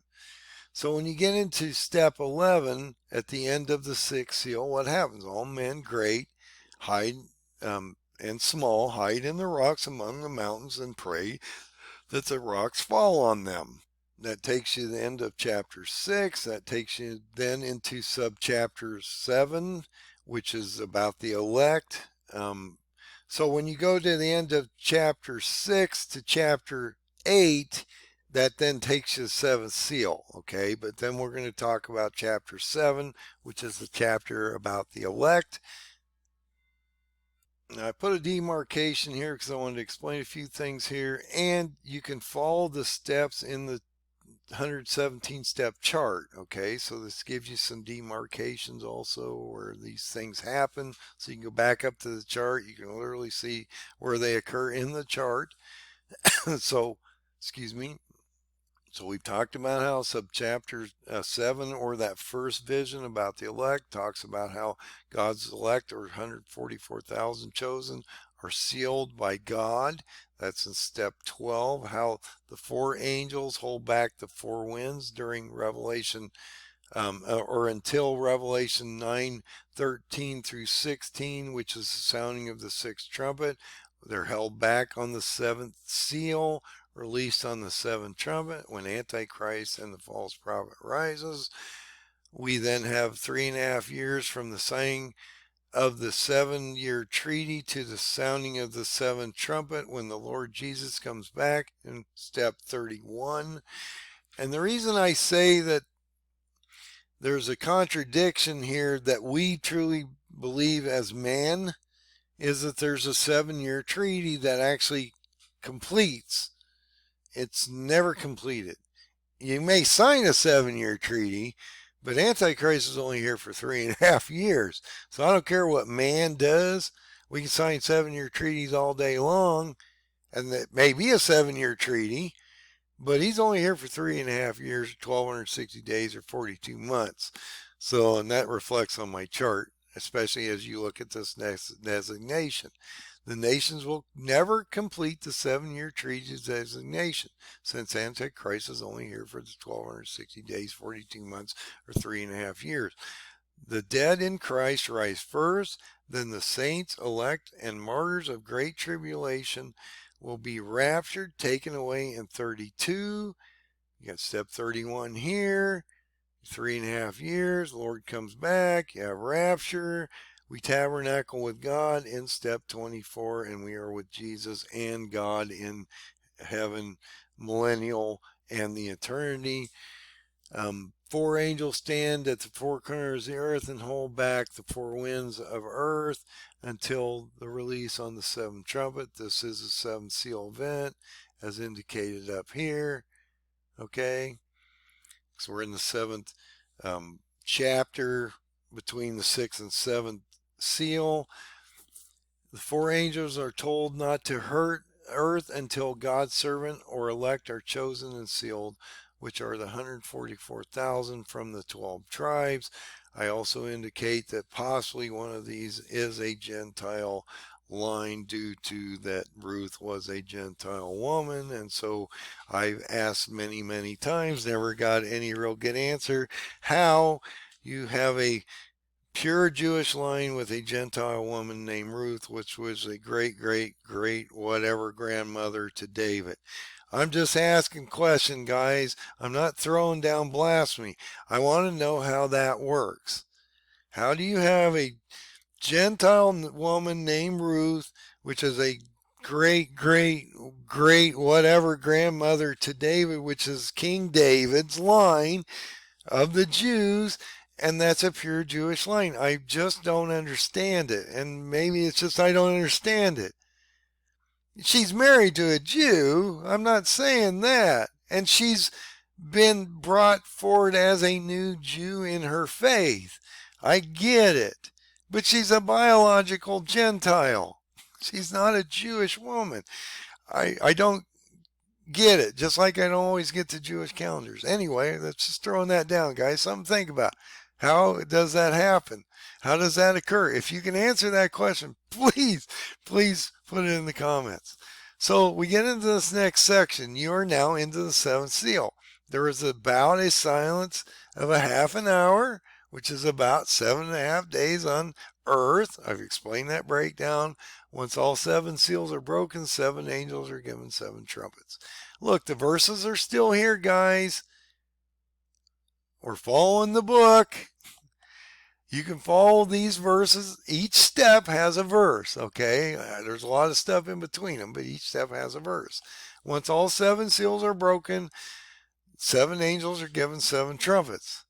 Look, you can look at Revelation 8, 1 and 2 all day long. It says 7 seals, the 7th seal is broken, about a half an hour of silence, and then he hands out 7 trumpets. If you're pushing a seal event into a bowl or trumpet event, you're probably wrong. I'm just saying it. Once Erdogan is buried, or Gog of Ezekiel 38-39 is buried, he's probably buried in Turkey or in that other image I had about the tomb of Suleiman Shah.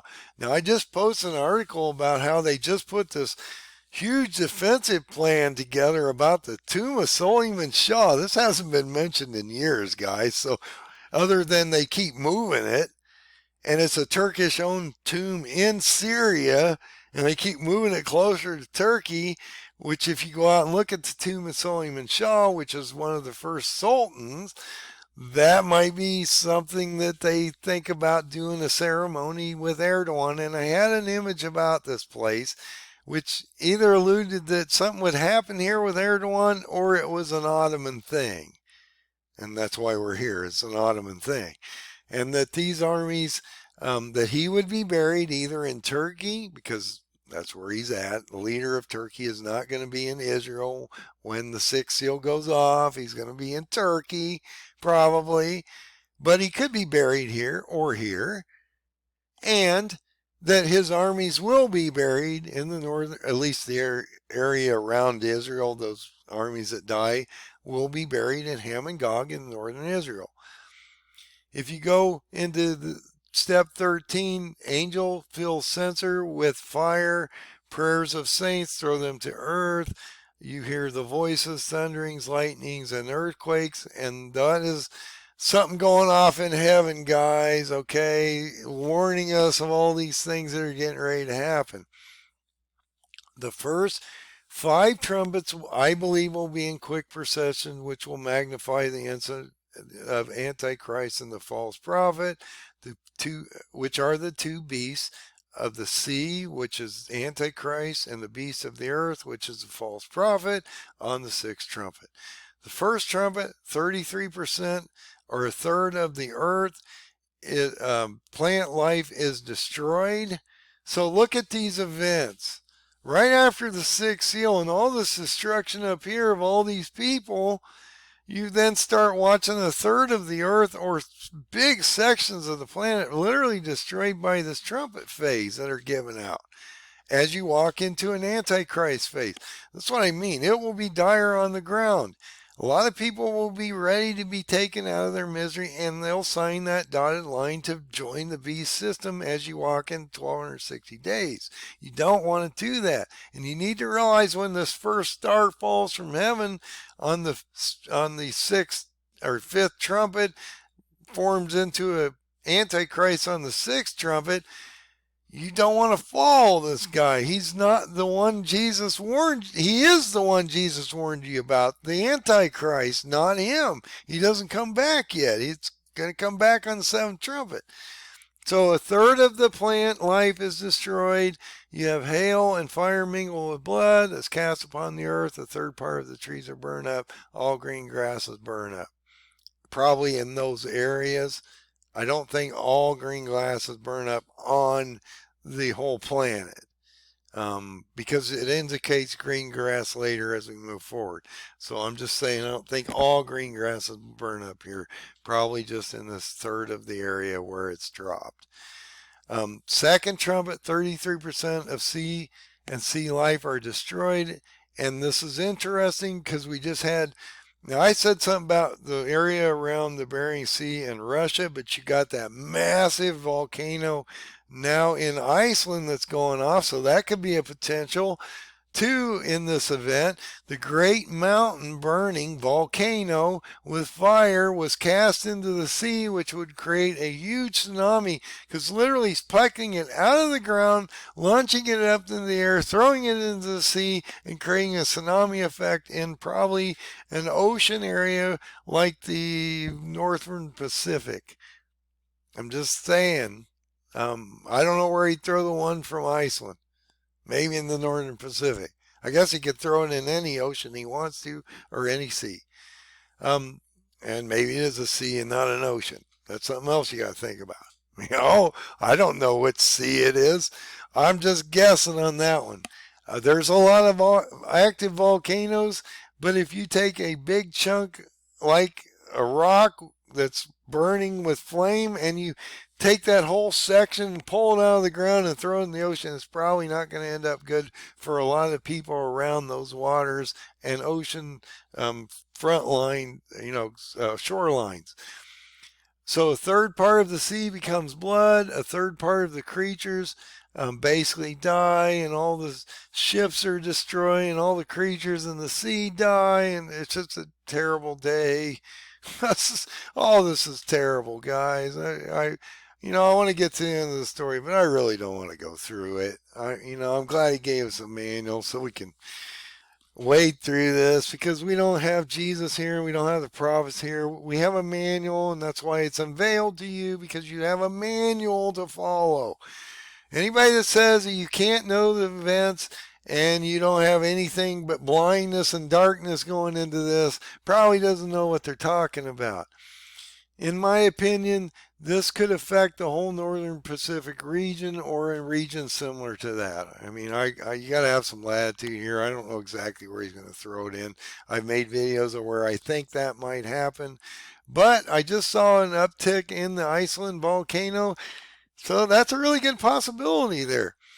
Third trumpet, a third of the fresh water is diseased. And now this is going to be controversial. I'm going to tell you this right up front. This is in somewhat my opinion, but I think it makes sense. And so hopefully I can explain it.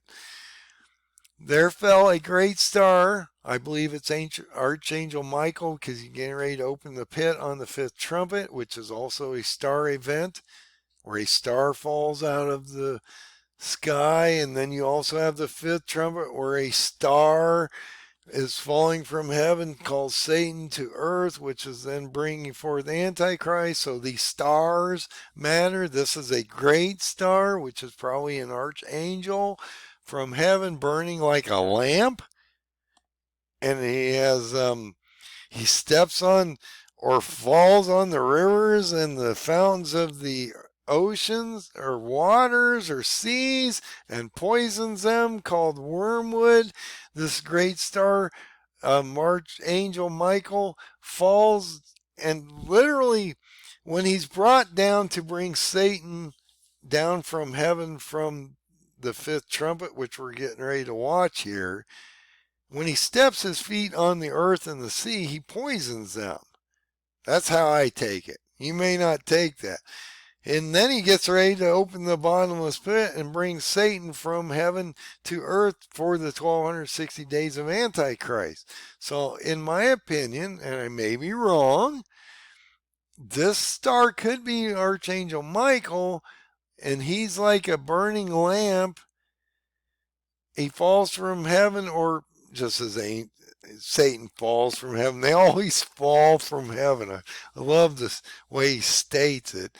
Anyway, this angel comes down from heaven, puts his feet on the earth and sea, poisons them because, look, he's at war, man. He's going against Satan. He's in heaven prior to this fighting Satan to get ready to expel. Right now, that's something you need to understand. If you're having seals breaking, you're literally having a war in heaven right now where Michael's fighting Satan to get ready to expel him. Maybe next month. Okay? So maybe he has an additional name called Wormwood because he's still a great star. Okay? And he poisons these waters so people can't drink because he's in war mode. I don't know. I made this comment. I don't know what Archangel Michael's abilities are in war. I'm sure they're extreme. I wouldn't want to be in his way. So he opens the bottomless pit on the fifth trumpet, but he's already here. And then you have this like drum roll event that I'm going to get ready to, where you see all these astrological cosmic events for the entrance of Antichrist because he's rising from Michael opening the pit and throwing him out and having Antichrist rise. Okay?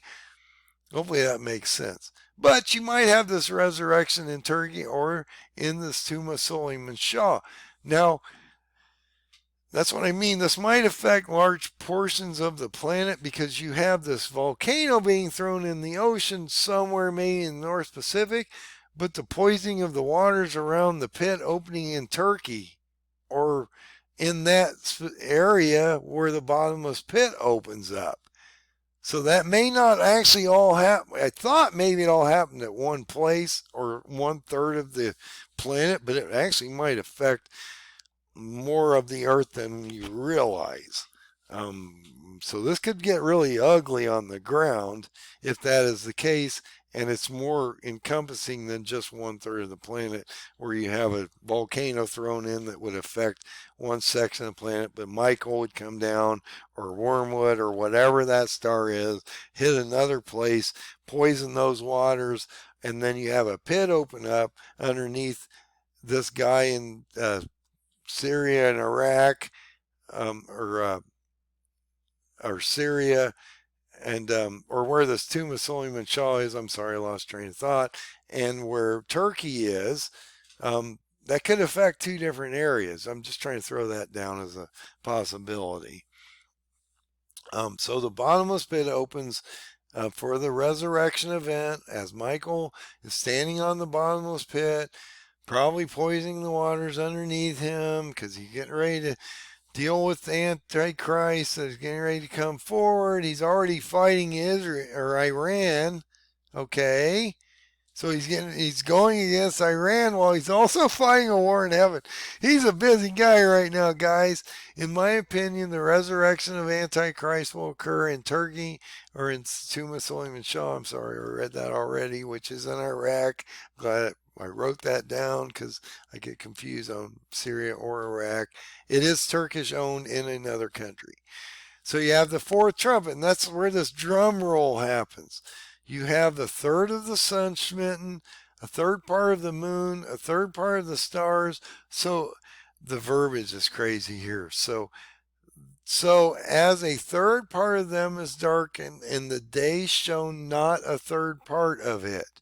So a third of the day, these things are not showing, and also during the night, which is a really unique way of saying that. In my opinion, we are moving into a drum roll, like, Antichrist is getting ready to enter. Michael's standing on the pit. You're watching him expel Antichrist or Satan forever to bring forth Antichrist. And then we see that warning that I'm talking about in 8:13, which is so important.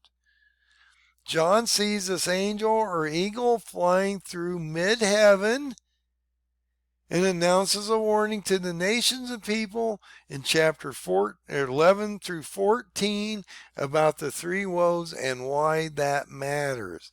Because the three woes can coincide with the last three trumpets. The fifth trumpet or first woe is the bottomless pit opening. Sixth trumpet, second woe is Antichrist and false prophet rise. The seventh trumpet and third woe is the Lord coming back on the second coming or return. You also have to deal with the 1260 days I talked about in this. So those are your four demarcations. The fifth trumpet or first woe tells us that the star or Satan falls from heaven and is given the key to the bottomless pit, probably by Michael. Okay, so Michael moves to the bottomless pit, which is also something I want to bring up here. You see that pit moving. Hades and hell are moving on the fourth seal to this resurrectional event here. So, and why is he moving it on the fourth seal? Because he's following the white horseman to his destruction at this very moment in time. So remember, guys, you're following these first verses. They keep in order as we're moving through here. We're in Revelation 9, 1 through 2 now. You're in the fifth trumpet, first woe. Satan has fallen from heaven. He's given the key to the bottomless pit. Archangel Michael stands on the pit, pulls Satan from heaven, doesn't touch the grave, brings forth the Antichrist out of the abyss, and we then see the sixth trumpet happen and the Antichrist and the false prophet rise. But also, prior to that rising, we see these locusts come out from the bottomless pit, torture and kill, or torture and not kill the man for 5 months, and their king is called the angel of the bottomless pit, and he's basically Hades, guys.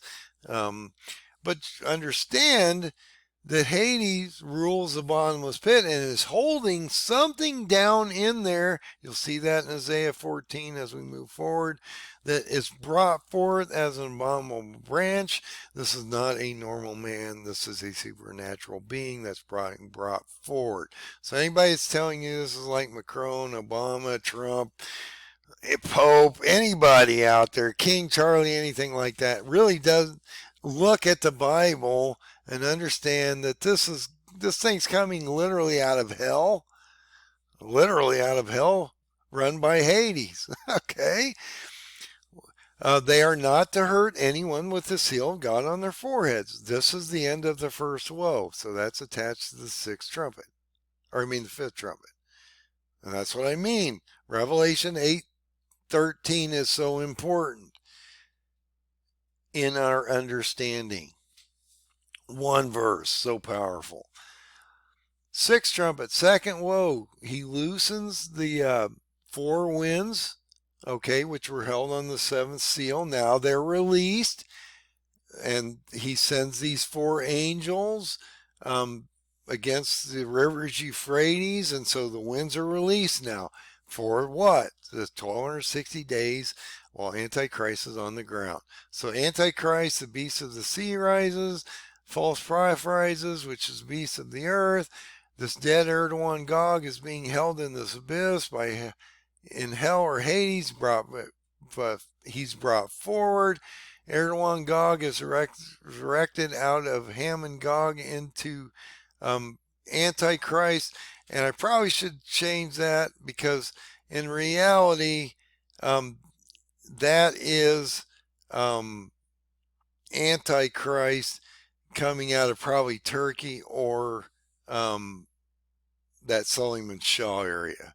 So I probably will make that change. I'll adjust the link once I make the video and get everything updated. And I probably may see some, look, there's like 26 pages of notes here, so I want to make sure I'm making these changes and always making the charts the best I can make them.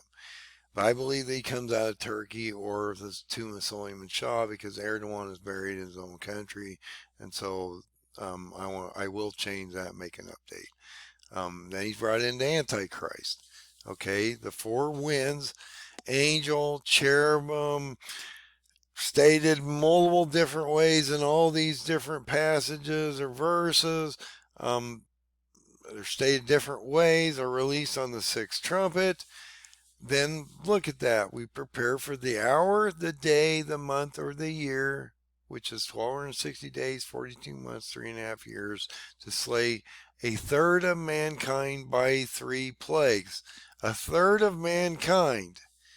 A third of mankind is approximately 2 to 3 billion people. Now wrap your head around this one. Look, that's what I mean. The destruction is going to be extreme on the ground. If you're not mentally prepping for this kind of destruction, you're going to be overwhelmed. You're just going to be overwhelmed, because nobody with sanity can tolerate looking at this kind of carnage and knowing, other than you got a good ending, you still have to deal with this period of 1260 days while you're on the ground. And so you need to figure all this out.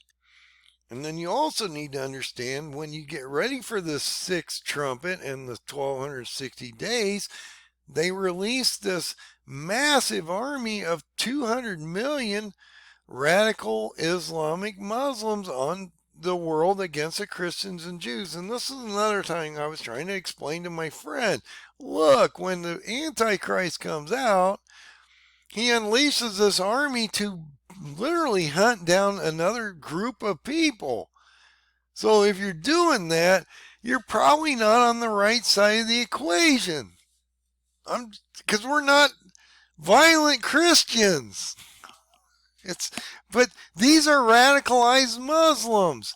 So it's because it's radicalized Islam. You're talking Sharia law. Look, if you're in Sharia law and you want to treat your women like that and do the things that they do, hardcore Sharia law is hardcore. There is no women's rights. They treat them worse than their dog. So if you're into that, then you're radicalized, okay? Put it in context. We're not radicalized Christians. There are some non-radicalized Jews that don't believe in violence.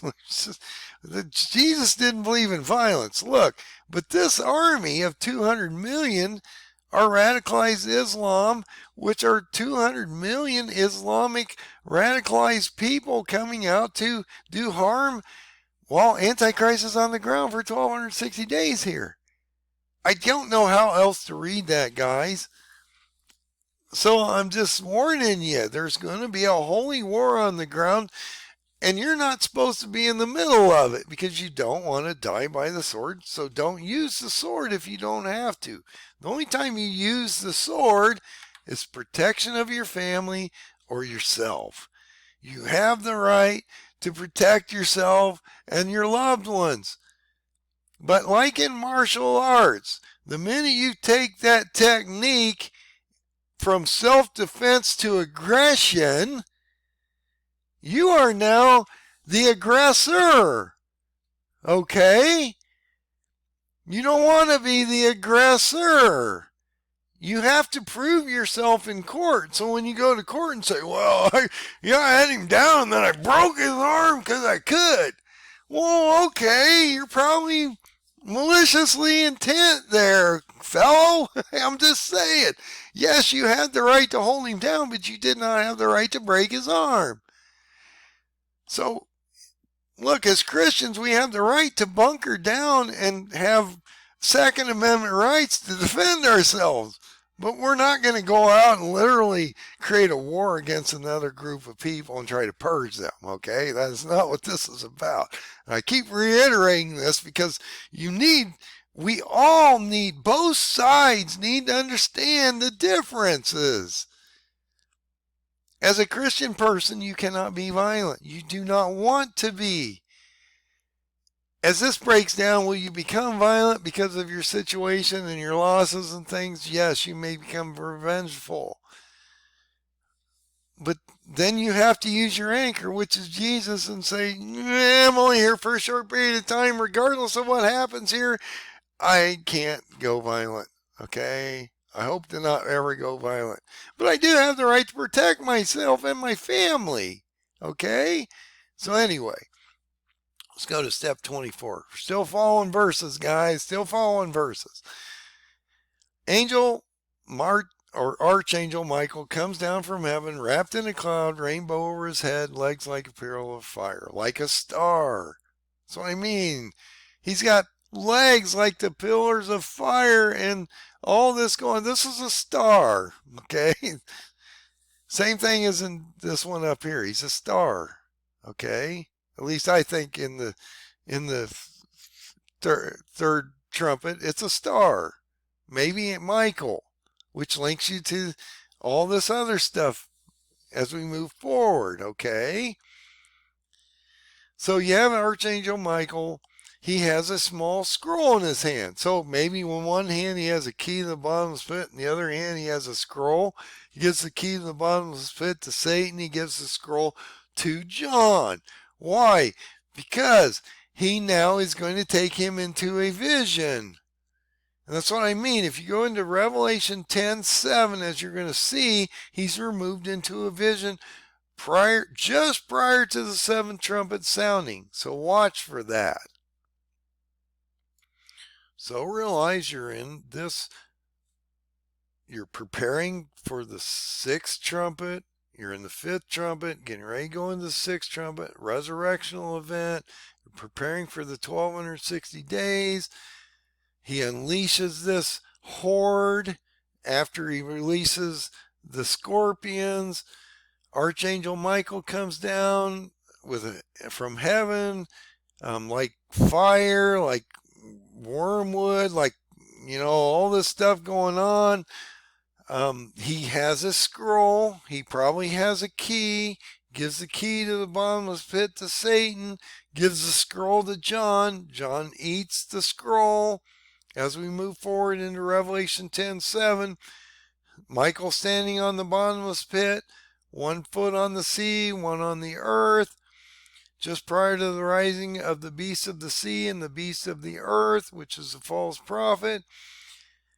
When the angel or Michael calls out with a loud voice and has the 7 thunders sound in Revelation 10:3, we just did Revelation 10:2 here.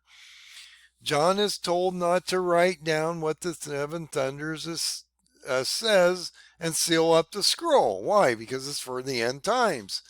That's what I mean. John seals it up, goes his way, and then what does God say? I'm going to seal it up and reveal it at the end. And you're going to see that at the end. Okay? He tells you this. So Angel Michael is standing on the sea and the earth. His hand is lifted up to heaven. He swears to God there will be no more delay, and that once the 7th angel with the 7 trumpet sounds blown in 15:1 happens, the mystery of God will complete, which then takes you into the bowls. And that matters because when you go to Revelation 10:5-7, he does not blow the 7th trumpet there. You go into the vision with the scroll being eaten by John for 4 chapters. Then he comes out of that vision from chapter 10:7 to 15:1. He blows the 7th trumpet. Okay. 10:7. He about blows it. He blows it in 15:1. 7th trumpet happens. He hands out the 7 bowls. You have the second coming of the Lord here. Rapture also occurs as you move forward. So I explained that. You have 7th trumpet does not blow until 15:1. Then the 7 angels are given the 7 bowls or plagues. There is a pause between Revelation 10:7, the 7th trumpet not being blown until Revelation 15:1 for that 4-chapter vision where he's given the scroll, and then he comes back out of it in 15:1 from Revelation 10:7. Okay, so you have the 7 bowls of God that are handed out. Now it's being poured down on the wicked because we're not here, because we're raptured during the 7th trumpet. So we're not appointed for the wrath of God. So remember, right after 10:7, John is taken into a vision of the nations and people. Right at the end of 10. Okay, which then radiates out 4 chapters. It is important to watch these last 3 trumpets, each with an attached woe. It's a warning to tell us in 8:13 that if you watch the last 3 trumpets with the 3 attached woes and these 1260 days that reoccur in the subvisions compared to the main vision, you'll realize there is a proper method of how he presents this to us. And so then we get into, like I just said, the correct and proper method of reading Revelation and the 22 chapters. You read these chapters first, you blend in the sub-chapters or the sub-visions, which go over these different visions of different things, of places and peoples, which then brings you back out in 15:1. He talks about, all these different things. I'm not going to go over this again. He shows you where the trumpets are actually sounded. The 1260 days have been found, and so you can understand that they reoccur in these sub-chapters. And so that's what I'm talking about in there. So let's go into this next section about Isaiah 14. I think I added this because I think it explains a lot, and I think you need to understand that this is a supernatural resurrectional thing and not just some guy walking around on the planet right now that's just going to be exposed here soon. So Isaiah 14 states that Satan will be thrown out of heaven forever, resurrected. It's a resurrected Gog of Ezekiel 38:39, additonal into Antichrist. Antichrist will be resurrected out of. Now I got to change this because I'm leaning as I'm watching this, and like I say, it's a living thing, guys. I'm coming back to it's Turkey. Erdogan's built in his own grave in Turkey or the tomb of Suleiman Shah. So I want to make sure that I do fix these two different verses, so that is it works with what I've been talking about.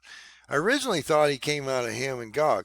Now I will make this comment here because I think it's important that the angels that fall with Antichrist or with Satan that resurrect, so Satan's resurrecting Antichrist and the false prophet, but a third of the angels also fall from heaven.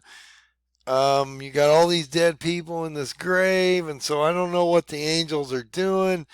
Could they be resurrecting people out of the graves? Is I guess what I'm saying. And then you have these, I probably don't say this word right, the Nephilim or Nephil, or however you say that word, out of these graves, and now you have these supernatural beings also, including Antichrist on the ground. So this, I'm going to restate this to where you might have literally angels resurrecting out of Ham and Gog, but probably Antichrist is resurrecting out of the grave in Turkey, okay? And I want to make sure I'm stating these things properly, and there's a lot of information here. I've spent days trying to get this ready, so I'm finding certain things that I want to make sure I get proper for you. And I don't want to make too much out of that. Just realize that Antichrist is being resurrected out of the grave somewhere, and this is a supernatural event being controlled by Satan. So Satan is controlling Antichrist and the false prophet. It's not Satan literally as Antichrist. And Satan's following the woman into the wilderness for 1260 days. So we don't really know exactly what Satan's doing, other than he's trying to find literally the woman that's being hidden for the 1260 days. So he's in a search mode probably. And what is he searching for? He's searching for basically the remnant. So that's extremely important that we put all this in context, guys.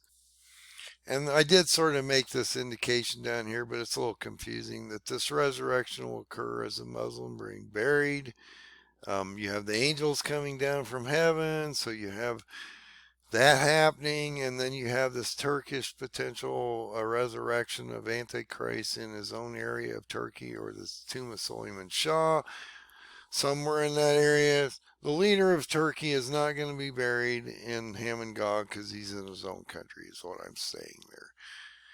The new world will see and marvel at this resurrection event because, look, they're burying this leader, and then he resurrects a couple days after they put him in the tomb, or they're having ceremonies as they're putting him in the tomb. So he's going to come out, and it will be in front of everybody televised. So I don't think it's going to be a mystery at that point. I really think the world will see this event happen. Now, how much destruction have we had between the seals and the trumpets, and how much connectivity to the world do we have so the world can see this televised event? I don't know, but I'm guessing that enough people will see that it will travel quickly through the population. I also indicate that I believe, in my opinion, the false prophet is Pope Francis. He's the beast of the earth. He will be supernaturally impregnated. I don't think he dies. I think he's a man, because if you look at the last verse of Revelation 13:18, he's attached to 666, the second beast, not the first beast in the first half of Revelation 13, which is Antichrist. So I've always questioned why the 666 is attached to the beast of the earth in that section of Revelation 13 and not the upper portion, which is Antichrist. Another thing to think about. And that's why I do a lot of these things. I want you to think, guys. You're not here just to parrot me. I'm trying to show you these things so you question the church not only But you actually go out and look these things up and go, why is 666 attached to Revelation 13, which is attached to the beast of the earth, not necessarily the beast of the sea, which is Antichrist, which is the first part of the chapter? I'm just guessing he's the man called the Pope, which is now a supernaturally impregnated being, which is bringing fire down from heaven, exalting the beast called Antichrist, which is a supernatural being resurrected out of a grave. That's my opinion. That's what's going on there. And that's all. That's where I've always been, I think, on that one. The rise of both the beasts of the sea and the earth now have occurred. So now you have the six seals broken and you have Antichrist on the ground for 1260 days. This will be a supernatural event as God creates a delusion on the earth. You can see that in 2 Thessalonians 2:11. From the 10 horned Muslim nations' destruction by Jesus, 4 regions will form. A little horn Antichrist will rise, as stated in Daniel 8. Once Antichrist is resurrected, he will gain authority quickly and overthrow and overcome the other 3 regions, converting everything into a new beast kingdom or one kingdom. Antichrist now this is on my chart, on December 5th of 2026 on Hanukkah would commit abomination of desolation on the seat of God in the temple of God. Based on the breakdown of the chart, it has to happen on that day, just how it's laid out. Antichrist will proclaim at this time that everyone must exalt him, because at that time he's doing abomination of desolation, which then says that he is God on God's seat. And so, that's what that is. Now, these are things I added here because I want you to be aware of these things as we move forward, okay? So I'm just going to go through them real quickly. This is from the paradigm of the fig tree and the 3 modern day kings chart dates that I've given you, and they seem to be getting close, so that's why these charts are melded. I want to see if they play out. I also think it gives you information so you can see what's coming. So let's go over these events and see how this works. So realize that my main chart timeline 117 step, I don't care what chart you're using, to build off Psalm 90:10, which is the strong generation which occurs the 80th year of the generation of the Jews between 1948 and 2028. You're in this Shemitah cycle between 22 and 29. It's extremely important you put yourself in context. So the parable of the fig tree chart, Psalm 90:10, is always pretty static, never changes. The paradigm of the modern day 3 kings is something that I found as a pattern between 3 kings of the past and 3 kings of the future. So let me explain that real quick. As we move forward, Jehoiakim, or Kim, however you want to say it, is Isaac Herzog. Zedekiah is Reuben Rivlin, which is the past president of Israel. Isaac Herzog is the president today, or the leader of Israel. And when you get to Nebuchadnezzar, that is Erdogan. So those 3 kings of the past reflect 3 kings of the future, okay? Isaac Herzog is a Jehoiakim. Reuben Rivlin is Zedekiah. Nebuchadnezzar is Erdogan. And then you also have Jehoiakim's son, which is Jehoiachin. So that matters because he's put in place for a short period of time, or someone around Isaac Herzog, which is Jehoiakim. The son comes in, takes over for 3 months, 10 days based on history.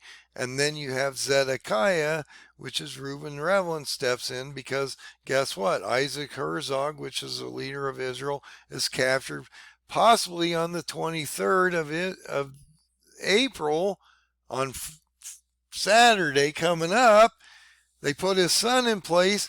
He's then captured at the end of this siege, and then we go 18 months later into the second siege as Antichrist is on the ground. You see Zedekiah, which is rebelling against Antichrist, rebels, and then he's captured.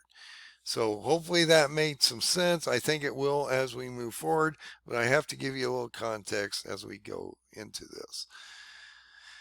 So the additional paradigm of the three modern day king chart dates are these, and these are my charts based on those patterns from three past kings of future kings. So let's get right into them. Antichrist is possibly resurrected between April 8th and April 20th because you have the sixth seal event, the destruction of the 10 nations and Gog, which would then bury him, resurrect him a few days after that. Ramadan ends on like the 10th and 11th. And so you might have a resurrection around that time into the signing of the treaty of Antichrist on the 20th. Which I've indicated here. You have Passover between April 22nd and 30th, so I think that's extremely important. Gives you the times and when that happens. I talk about how Isaac Herzog or Jehoiakim could be captured on that first day of the siege that could happen on Saturday. As like I said, you have all those Muslims on the second Friday prayer on the Temple Mount. Something happens there, breaks out. Hezbollah comes in. This could get ugly quickly. And you could see this leader captured. That then brings in Jehoiakim. And then he's captured at the end of the first siege. And then Zedekiah is put in place for 18 months, which then takes you into the future as we move forward into Antichrist. So on my chart, the next date that I have that we can reflect to on the paradigm of the three modern day kings would be December 12th of 2024. It indicates that Egypt is devastated by plagues, famine, and sword, which would make sense because now you have a resurrection of Antichrist, and now you're moving to an attack on Egypt, which will lead to an attack on the Kurds, which will lead to an attack on Iran, which will then come back to Israel on a second siege 18 months later. And I show you how that works on the chart. April 26th of 2025, Egypt is broken. So this goes on for a while, guys, a few months. This is Antichrist now, not Gog of Ezekiel 38 and 39. Egypt is broken by Antichrist based on these verses. The people are scattered throughout the nation. May 27th, 2025, the king of Egypt and the peoples are cut off from the world. Turkey is pulled back to Tyre. He goes against the Kurds. He's pulled back from Tyre, from Egypt to the Kurds. He goes against the Battle of Gogmela, Baghdad, and then Shush happened. They join together between the Iranians, Persians, and the Medes and Kurds. Turkey comes over, destroys them. July 4th of 2025, famine is so strong that no food to be found in Jerusalem. August 4th of 2025 is Ten Tevet, or the second siege, where Zedekiah is captured. You also have the walls are broken down. The residue of the people are taken off to Babylon, or Turkey in this case, not Iraq, Babylon. August 4th of 25, Jewish people, and this is what it just states in the paradigm. I'm just giving you what it tells us in the Bible. I'm guessing it happened in the past. It'll happen similar in the future. The 4,600 Jewish people are taken captive. And on this date of August 4th, 25, so look at where you are today. Now you're in the second siege. Okay. Approximately 18 months or however long later in history, it was 18 months, whatever it is today. Okay. You have these people captured. The city's breached. The other past president, Reuben Rivlin, is captured. is on the plains of Jericho. His eyes are plucked out, his sons are killed, and he's taken to Babylon, which is in Turkey.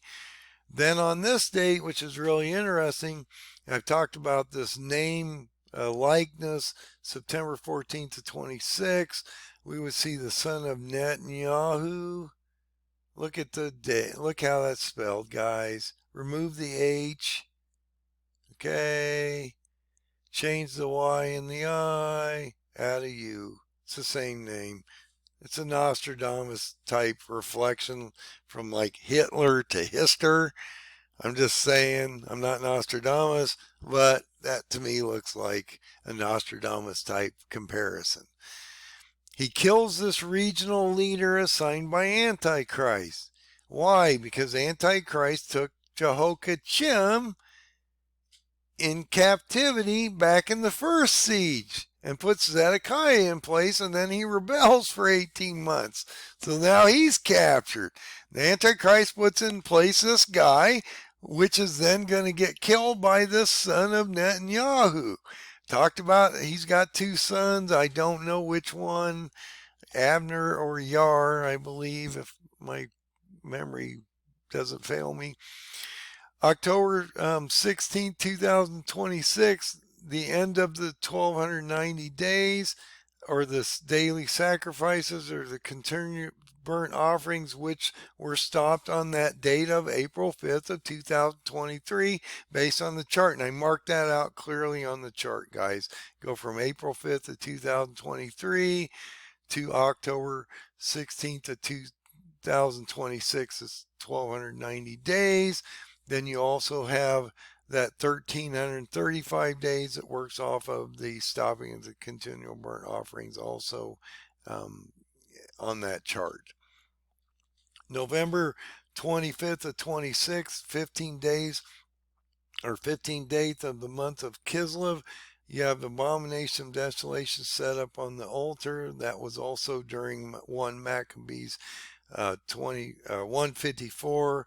And I say it happens on December 5th of 2026 based on my chart. This would be abomination of desolation during Hanukkah.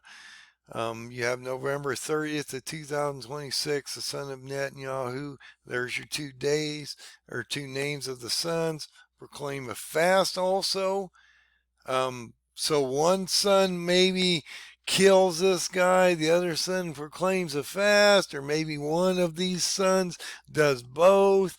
I don't know for sure. It doesn't give us enough information, but Netanyahu does have 2 kids, and one is military and one is not.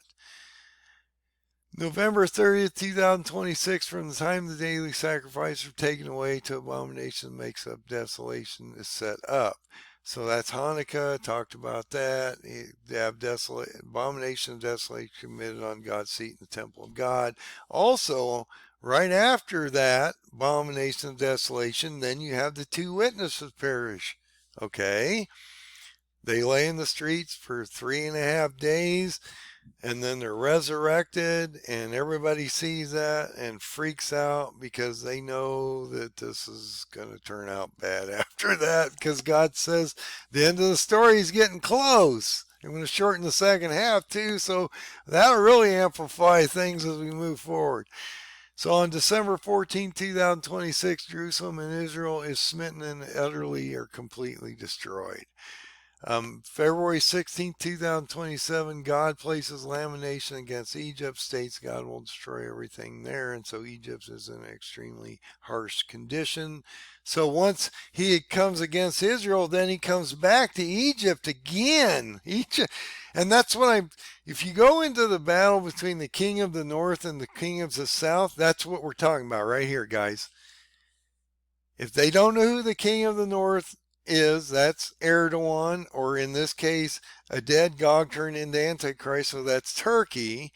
When you go into the king of the south, that's Egypt, okay? And so you keep having this battle back and forth. And so when you go into that area of the Bible where it says the destruction of Damascus, that happens between this battle of Turkey and Egypt, where these groups are fighting back and forth constantly. Look, Antichrist is always at war with the people that don't like him, okay? It's not like he just comes down here and he controls and everybody just gets on their knees and their hands and no, there's going to be a lot of pushback. And Egypt's doing some massive pushback. And he doesn't like Egypt because of what's going on now and what they've done in the past to the Ottomans, because there's been a lot of history there. And so you need to understand these things. But so on March 3rd of 27, Egypt is cast down. The people are destroyed, and the king of Egypt is killed by Antichrist. Okay? That's in 27. August 12th to 27, the third temple destruction occurs, probably on the 9th of Av. 2 Kings 25:8 and Jeremiah 52:12 talk about the first temple destruction in history, which is around the July area of 586 BCE. And it also talks about the second temple destruction in August 30th of 70 AD or CE, which would then follow this. Okay, and this date, around those dates, you would see that happen. So we're close. Then when we get to October 2nd and 3rd of 27, you get to the Feast of Trumpets, which is the start of the Jewish fall feast, which is possibly the rapture event that I've been talking about, which is a sabbatical Saturday. It's a 2-day event, guys. We don't know the day or the hour. I'm so tired of getting ridiculed on this. I am not telling you that I know exactly when it's going to happen. I'm only speculating, because if you look at the Shemitah cycles, the only one that falls in this Shemitah cycle on a sabbatical Saturday as we move forward into 29 is October 2nd. Okay? What time of that date he comes back? I'm speculating around the time he was crucified and rose. Okay, I'm speculating, and it's a 2-day event, so I'm speculating it happens on a Saturday, Sabbath. So, I'm speculating. Look, we have to be able to speculate a little out here, guys, or you can't build charts and things. You can't be so dogmatic that, and you can't say this because he says one thing. You can't know the time or date that he comes back, the Lord Jesus, that you radiate that into all the other portions of the Bible and you can't know anything else. I've heard that I don't know how many times. We can't know anything, I guess. We can't chart anything out because one verse says we don't know when he comes back exactly. I'm guessing it's during the fall feast was the Jews' state. Look, he fulfilled the spring feast when he came here to begin with and was crucified and rose. He's supposed to fulfill the fall feast when he comes back. So that's another thing. If you're talking about a rapture in the spring, good luck with that one. It's not going to happen because they're supposed to fulfill the fall feast. So anyway, I just want to bring that to your attention. These things are extremely important to think about.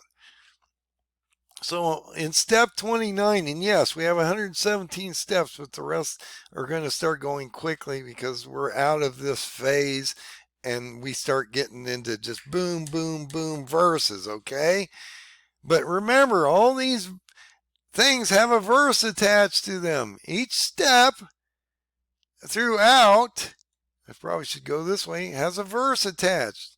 The very first verse is the verse attached to that step. Okay, and then I add the additional verses out here. Okay. So let's start walking through these fairly quickly because now we're out of our time area and we're moving into the future in the rapture. Okay. We're in the rapture, guys.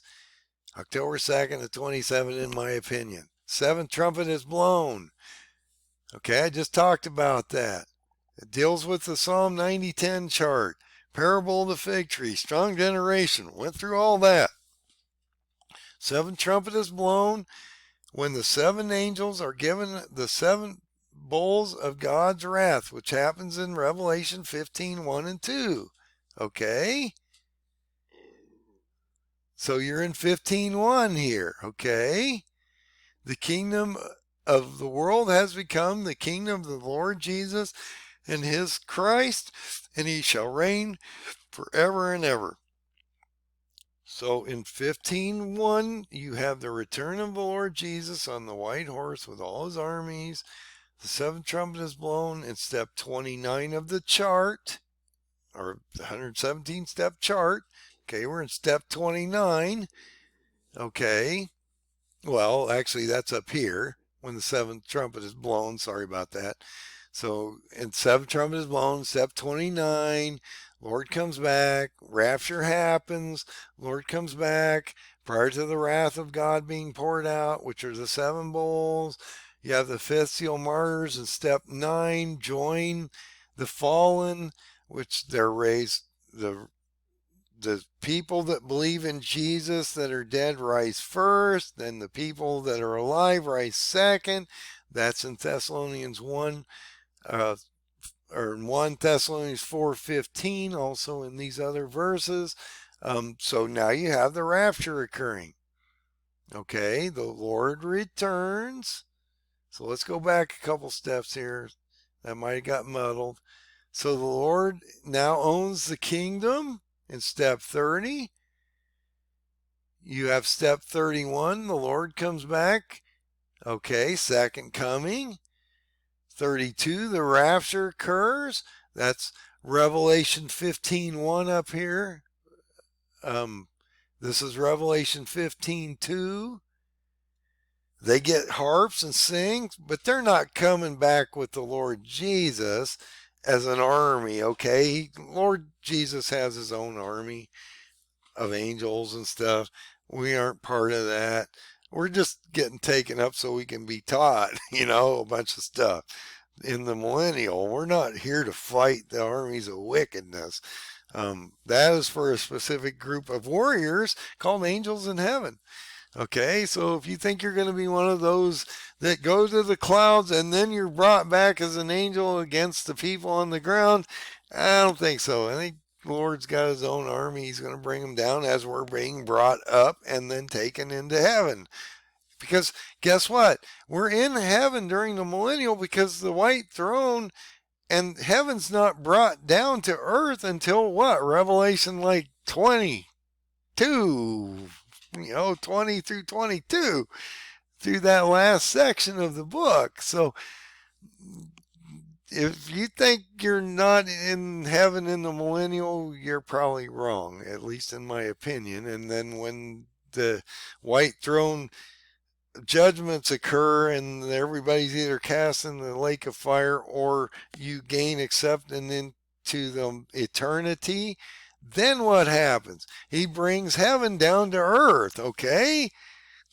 They're not on the earth for the millennial. The eternity's on earth, but the millennial's in heaven, at least in my opinion. So these people are given harps and they sing the song of Moses and the Lamb. They're not fighting warriors on the earth at this point. They're in heaven. Okay, so you have 7 vials, or the 7 bowls of God's wrath are getting ready to be poured down on the non-believers or the wicked at that point that are left behind, because we're not appointed for the wrath of God.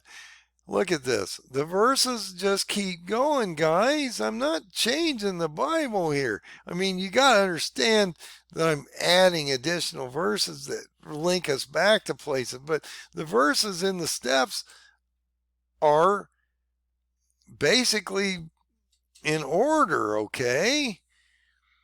So you have the tabernacle or the temple of God opened on a Saturday. Look, the temple of God can only be opened, if you look at it, and you find this in Genesis and Revelation, the temple of God can only be open on 2 days. A new moon, the beginning of the Hebrew month, or a sabbatical Saturday, which links you to something extremely important. did Jesus has to come through the east gate on that date of a Sabbath, as he did to begin with. He has to come through the east gate when it's open and the temple's open and it's a Sabbath. That's why I always take you back to October 2nd and the Feast of Trumpets, because it's a Sabbath. The Ark of the Testament is seen. Again, we have the lightnings, voices, thunders, earthquakes, and hail. Again, that's a secondary event that we had up there earlier. We have this now. The 7 angels are holding the 7 bowls, vials, or plagues. That's in 15:1. You see that? So that's what that alludes to. You're moving that back into this being handed out, okay, is what I'm alluding to there. The 7 angels come out of the temple having the 7 plagues, bowls, or vials. There you go. So they're handed out in 15:1. They go out of the temple in 15:6. One of the 4 beasts, cherubim, 4 winds, angels, whatever they are, give the 7 angels that have the 7 bowls, 7 golden vials or bowls of God's wrath. They go forward out of the temple that's filled with smoke of God's glory, but no man are able to enter the temple till the 7 plagues, bowls, or vials from the 7 angels are poured out or fulfilled. The great voice from the temple of God calls out to the 7 angels to start pouring down the wrath of God.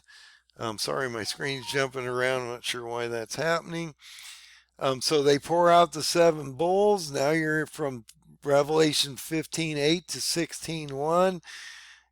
They pour out the first bull on man, and he gets these sores, and these are sort of the people that took the mark of the beast. The second bowl is poured out on the sea. It kills all the sea, everything in the sea, turns it to blood. The third bowl is poured out on the waters. This vial is poured out on the rivers and fountains, so the waters are turned to blood and not to be able to drink, and so men can't drink the waters. So they're poisoned, and so these people are going through a lot. I do not want to be in the bull phase, guys. I'm trying to get you out of this bull phase. That's my whole goal in life, okay? Is to get you out of the bull phase, so you're not here. So believe in Jesus and you get the door, regardless of whether you're alive or dead, and then you can be judged wherever and get your rewards in heaven and not have to go through this. The 4th bowl is, why am I having a heck of a time with bowl today, guys? My dyslexia is killing me. The 4th bowl poured out on the sun. Power is given to him to scorch men with fire and great heat. Men of earth will be cursed. They'll curse God with their plagues. And that's another thing. If things get rough on the ground because you didn't put enough oil in your lamp, you might be cursing God. Well, you don't want to end up in the bull phase. Okay, so put oil in your lamp, spiritual and physical.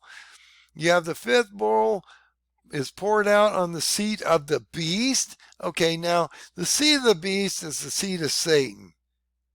I can't think of any other place that he would tell you this is. You can move to Saudi Arabia and all these places. I do not agree with that. That's your opinion. Maybe it is. I don't know. In my opinion, the seat of the beast and seat of Satan is Pergamos, Turkey, as he indicates in the letters in Revelation to the churches, the 7 churches. He talks about Pergamos, and this bad judgment of the 2 swords of Jesus is going to put down on him. And I'm guessing it sort of links to here. I'm just throwing that out as a thought you need to think about. Maybe it's Pergamos, Turkey. This is the destruction, in my opinion, of Satan's bride, Mystery Babylon. Now, let me explain that real quick. If Jesus has a bride named Jerusalem, you have a duality that Antichrist, actually that should say Antichrist bride, could be Mystery Babylon. So I'm going to make that change also. Like I say, I'm always going to correct my mistakes out here, guys, 'cause I'm not here to lie to you. But if you have a potential duality between the bride of Jesus and the bride of Antichrist, not Satan here, because it's the bride of Antichrist, then that might be the seed of the beast, which is Pergamus. And he's destroying the seed of the beast or Antichrist's bride, okay? So Satan's kingdom is filled with darkness. They gnarl their tongues of pain. Men, or Antichrist's kingdom is filled with darkness. So I'll get that changed. Men will be blaspheming on God. You don't want to blaspheme God before the bowls, especially. But they're going to blaspheme God at the end anyway, because they're going to be thrown in the lake of fire or whatever, because he's going to destroy them here, and then he's going to judge them at the very end when the book of life is opened and all the dead rise that are not in, that don't believe in Jesus. And so that happens on when the white throne comes down and all the people rise from hell, the earth, and the sea and are judged. Okay, so, that might be the time when there's that last option, that very last option on the ground when you look up and you finally repent at that very last moment during the bowls. And so when that white throne judgment happens, you still have a potential seat in heaven. And so what happens when you go into Revelation 20? It talks about these people standing outside the gates of heaven that can't get into the heaven, or not the heaven, but the city, or the kingdom, the gates of the kingdom. These people are standing outside like zombies, man. Why? Because, well, maybe they finally at the end figured it out and they just don't have the access capability to get into the kingdom itself. Because you have some pretty interesting characters standing outside the gates of the actual kingdom. So I'm trying to make you guys think about these types of things. So God tells us that this bride and bridegroom will be heard from no more, okay? And Satan will, I'm going to mark this as Antichrist. This is something I'm going to change. I thought it was originally Satan's bride, but then I realized there's a duality between Jesus and Antichrist, where they both have a literal place on the planet that is a place called their bride. And so in this case, Pergamus might be Antichrist's bride. So I will adjust these things. So now it's Bergama. That might Mystery Babylon. This is the whore of the world. She'll be destroyed not only by God, but also by the 10 nation footprint of people will attack her, because now they're going to steal and ravage her and take everything from her and basically literally rape the whore herself of all of her riches and things, as she's being literally destroyed by a fifth bowl event. Okay. So Pergamus will be destroyed on the fifth bowl, in my opinion. The false prophet, or Antichrist, and the false prophet are thrown in the lake of fire, or the sixth bowl. The sixth bowl is poured on the great river Euphrates. The waters dry up and make way for the three kings of the east, which are Satan, Antichrist, and the false prophet. Why? Because the three unclean spirits are exorcised out of these people. And what do? They throw the false prophet and the Antichrist in the lake of fire, and the dragon, or Satan, is chained for 1,000 years in the millennial period, and so he's bound and put in the abyss. Okay, so as we look forward, all the kings of the earth and the whole world gather together for the battle of the great day of the holy God Almighty. And so think about this. So the leader of these nations are literally taken down right here, right before the battle. Okay, they're exorcised out of their mouths. He throws the false prophet and antichrist in the lake of fire. Satan is bound for 1,000 years as we're going to move forward here. So there you go. Thrown in the lake of fire. This happens during the sixth bowl or Armageddon. The seventh bowl is poured into the air. A great voice sounds and from the throne of God. It indicates that it is done. Okay. Then look, you have another one of these thunders, lightning, great earthquakes and stuff from heaven, because it's not on earth yet. Okay. The great city, I believe Pergamus divides. Mystery Babylon is in remembrance no more. You don't want to ever go there because it's like a place only demons would like inhabit at this point.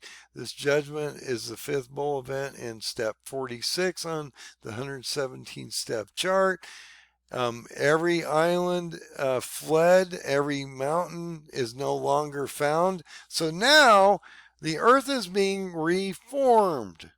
Okay? So he's getting ready to judge men and reform the new kingdom on earth and join heaven to that new kingdom and connect heaven and earth together. Okay? So, so every island and mountain are no longer found, dude. He like just wastes the whole world.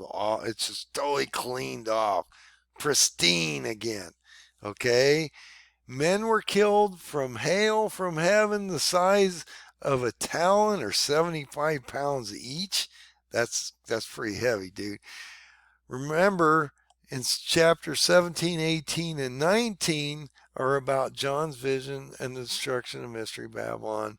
At the end of 16, you go directly into 20, just as we showed you on the main chapters.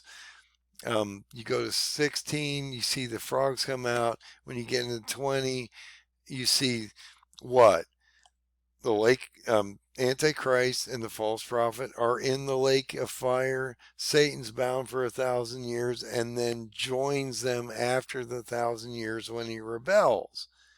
But they're already in the lake of fire right after the sixth bowl event up here, okay? So that's sort of how that works.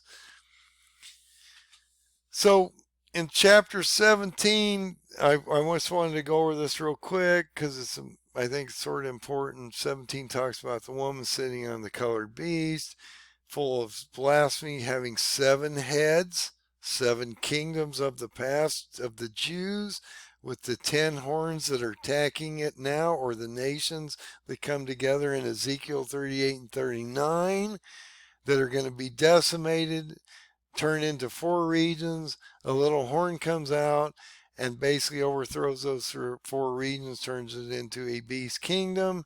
And so the whore, which is Pergamus, Turkey, which is the hub of the world, which is sitting on these nations, because this is actually, this woman is a city, and she's arrayed in purple and scarlet, decked out with jewels, holding the cup with the full of abominations against God, because look at all the terrible things that they're doing in the city against God as you're exalting people, moving them through the hub of Antichrist bride into exalting Antichrist sitting on the throne of God. So there's like a conduit there.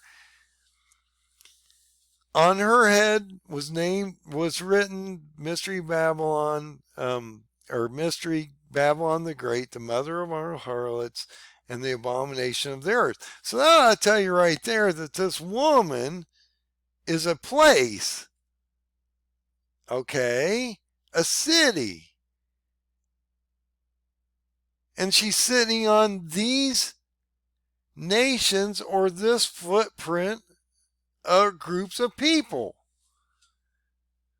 And that she's drunk with the blood of the saints and the martyrs from all this carnage, there's that word again, that's happening in the Middle East.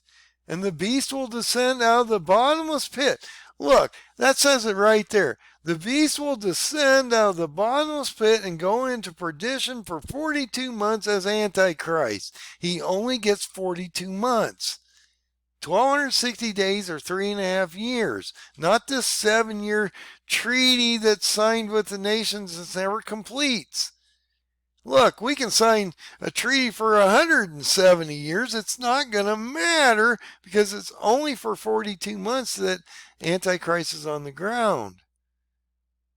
So men can sign things all day long, but God's going to control this narrative that these 7 heads are beasts, are 7 kingdoms, 7 horns that we all talked about that are given power. These 10 horns are given power for 1 hour, 15 days with the beast. That's the end of Ezekiel 38 and 39, which is destruction of these nations on the 6th seal that take you into a beast kingdom. These 7 kingdoms or 10 kings will hate the whore also, and they'll rape her at the end because, well, that's what they do. They're evil people. And they'll take everything, rape the city, and then God will destroy it and literally split it in 3 pieces by the time he's done. Chapter 18 states right out that the angel is telling us that Mystery Babylon is fallen and is fallen. Okay, I'm going to go into this real quick. When you go to Isaiah 21, it talks about this place being destroyed from a distance. They can see it. The watchmen are standing in places like Saudi Arabia and other places and watching these chariots flee from that zone to them. And then they're doing what? They've got a refugee problem, so they're taking care of all these people that are coming out of Mystery Babylon's destruction. I think people get Isaiah 21 wrong a lot of times. It's my take on how that happens. Mystery Babylon, Pergamus, Turkey is being destroyed, and so all these people are fleeing into these other areas, which are being taken care of as refugees because they have everything they have on their wagons, and they're running from this destruction. That the bride and bridegroom should be heard no from, or should be not heard from anymore. So Antichrist, see, there I go. I've got that thought here. I need to change it up there. Antichrist and his bride, Mystery Babylon, Pergamus are destroyed forever. Chapter 19 explains how God's judgment are true and righteous against the whore of the world, Mystery Babylon. And we discussed all this. When you look at the 24 elders and the 4 beasts and things like that, this is not the churches, guys. Look, God has his own hierarchy up there, and they have crowns because they have high authority. It has nothing to do with the churches and the people that just gain access in the millennial and the eternity. Now, he turns you into priests and things like that later, but you're not an elder.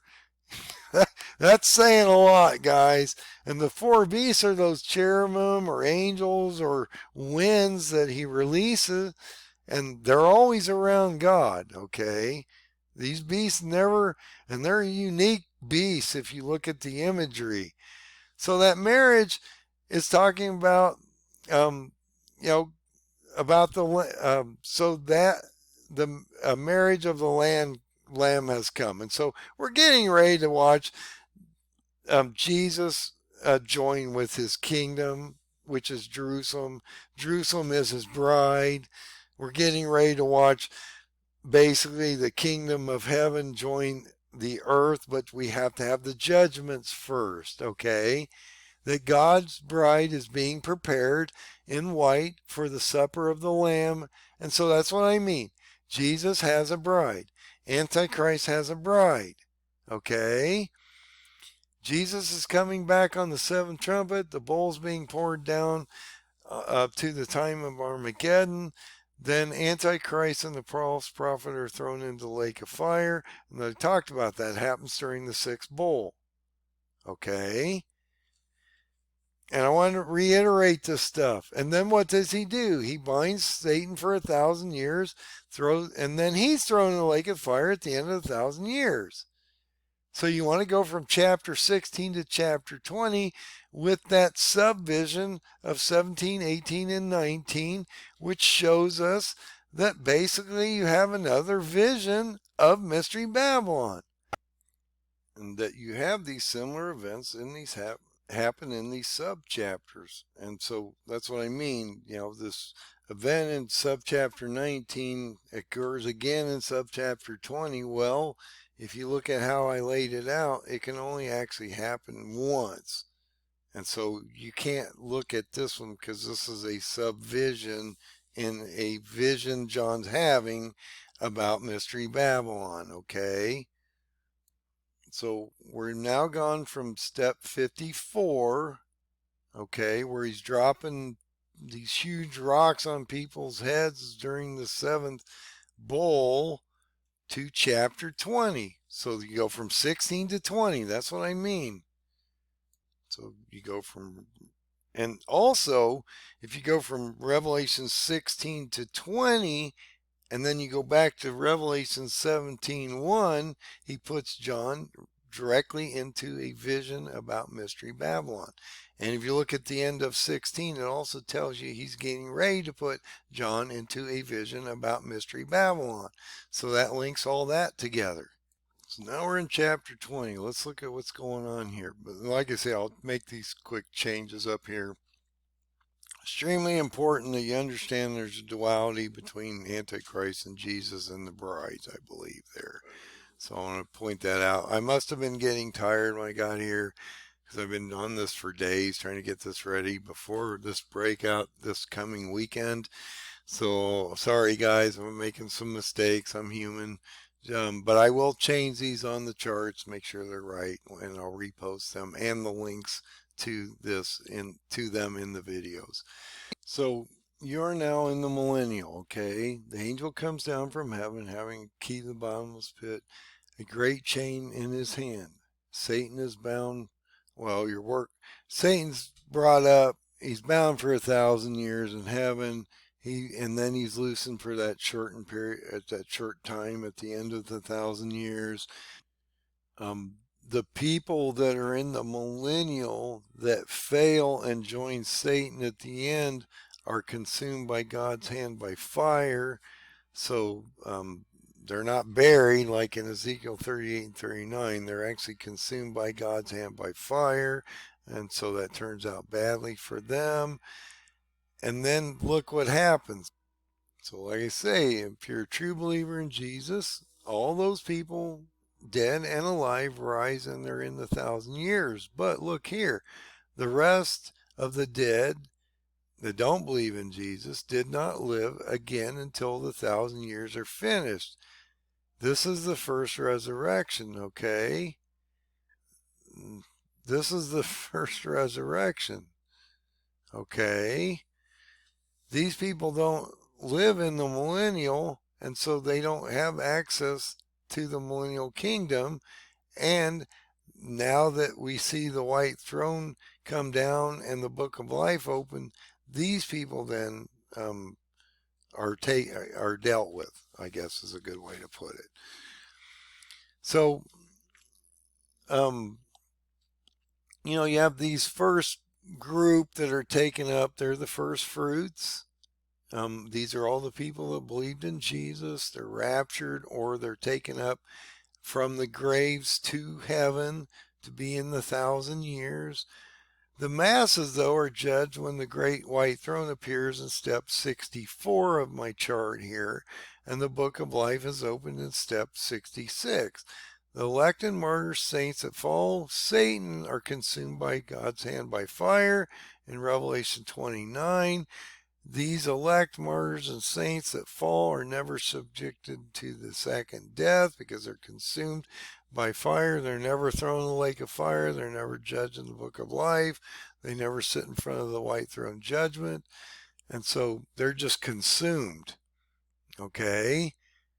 And they never see God's new heaven and earth joined together, okay? Because they're consumed and vanquished.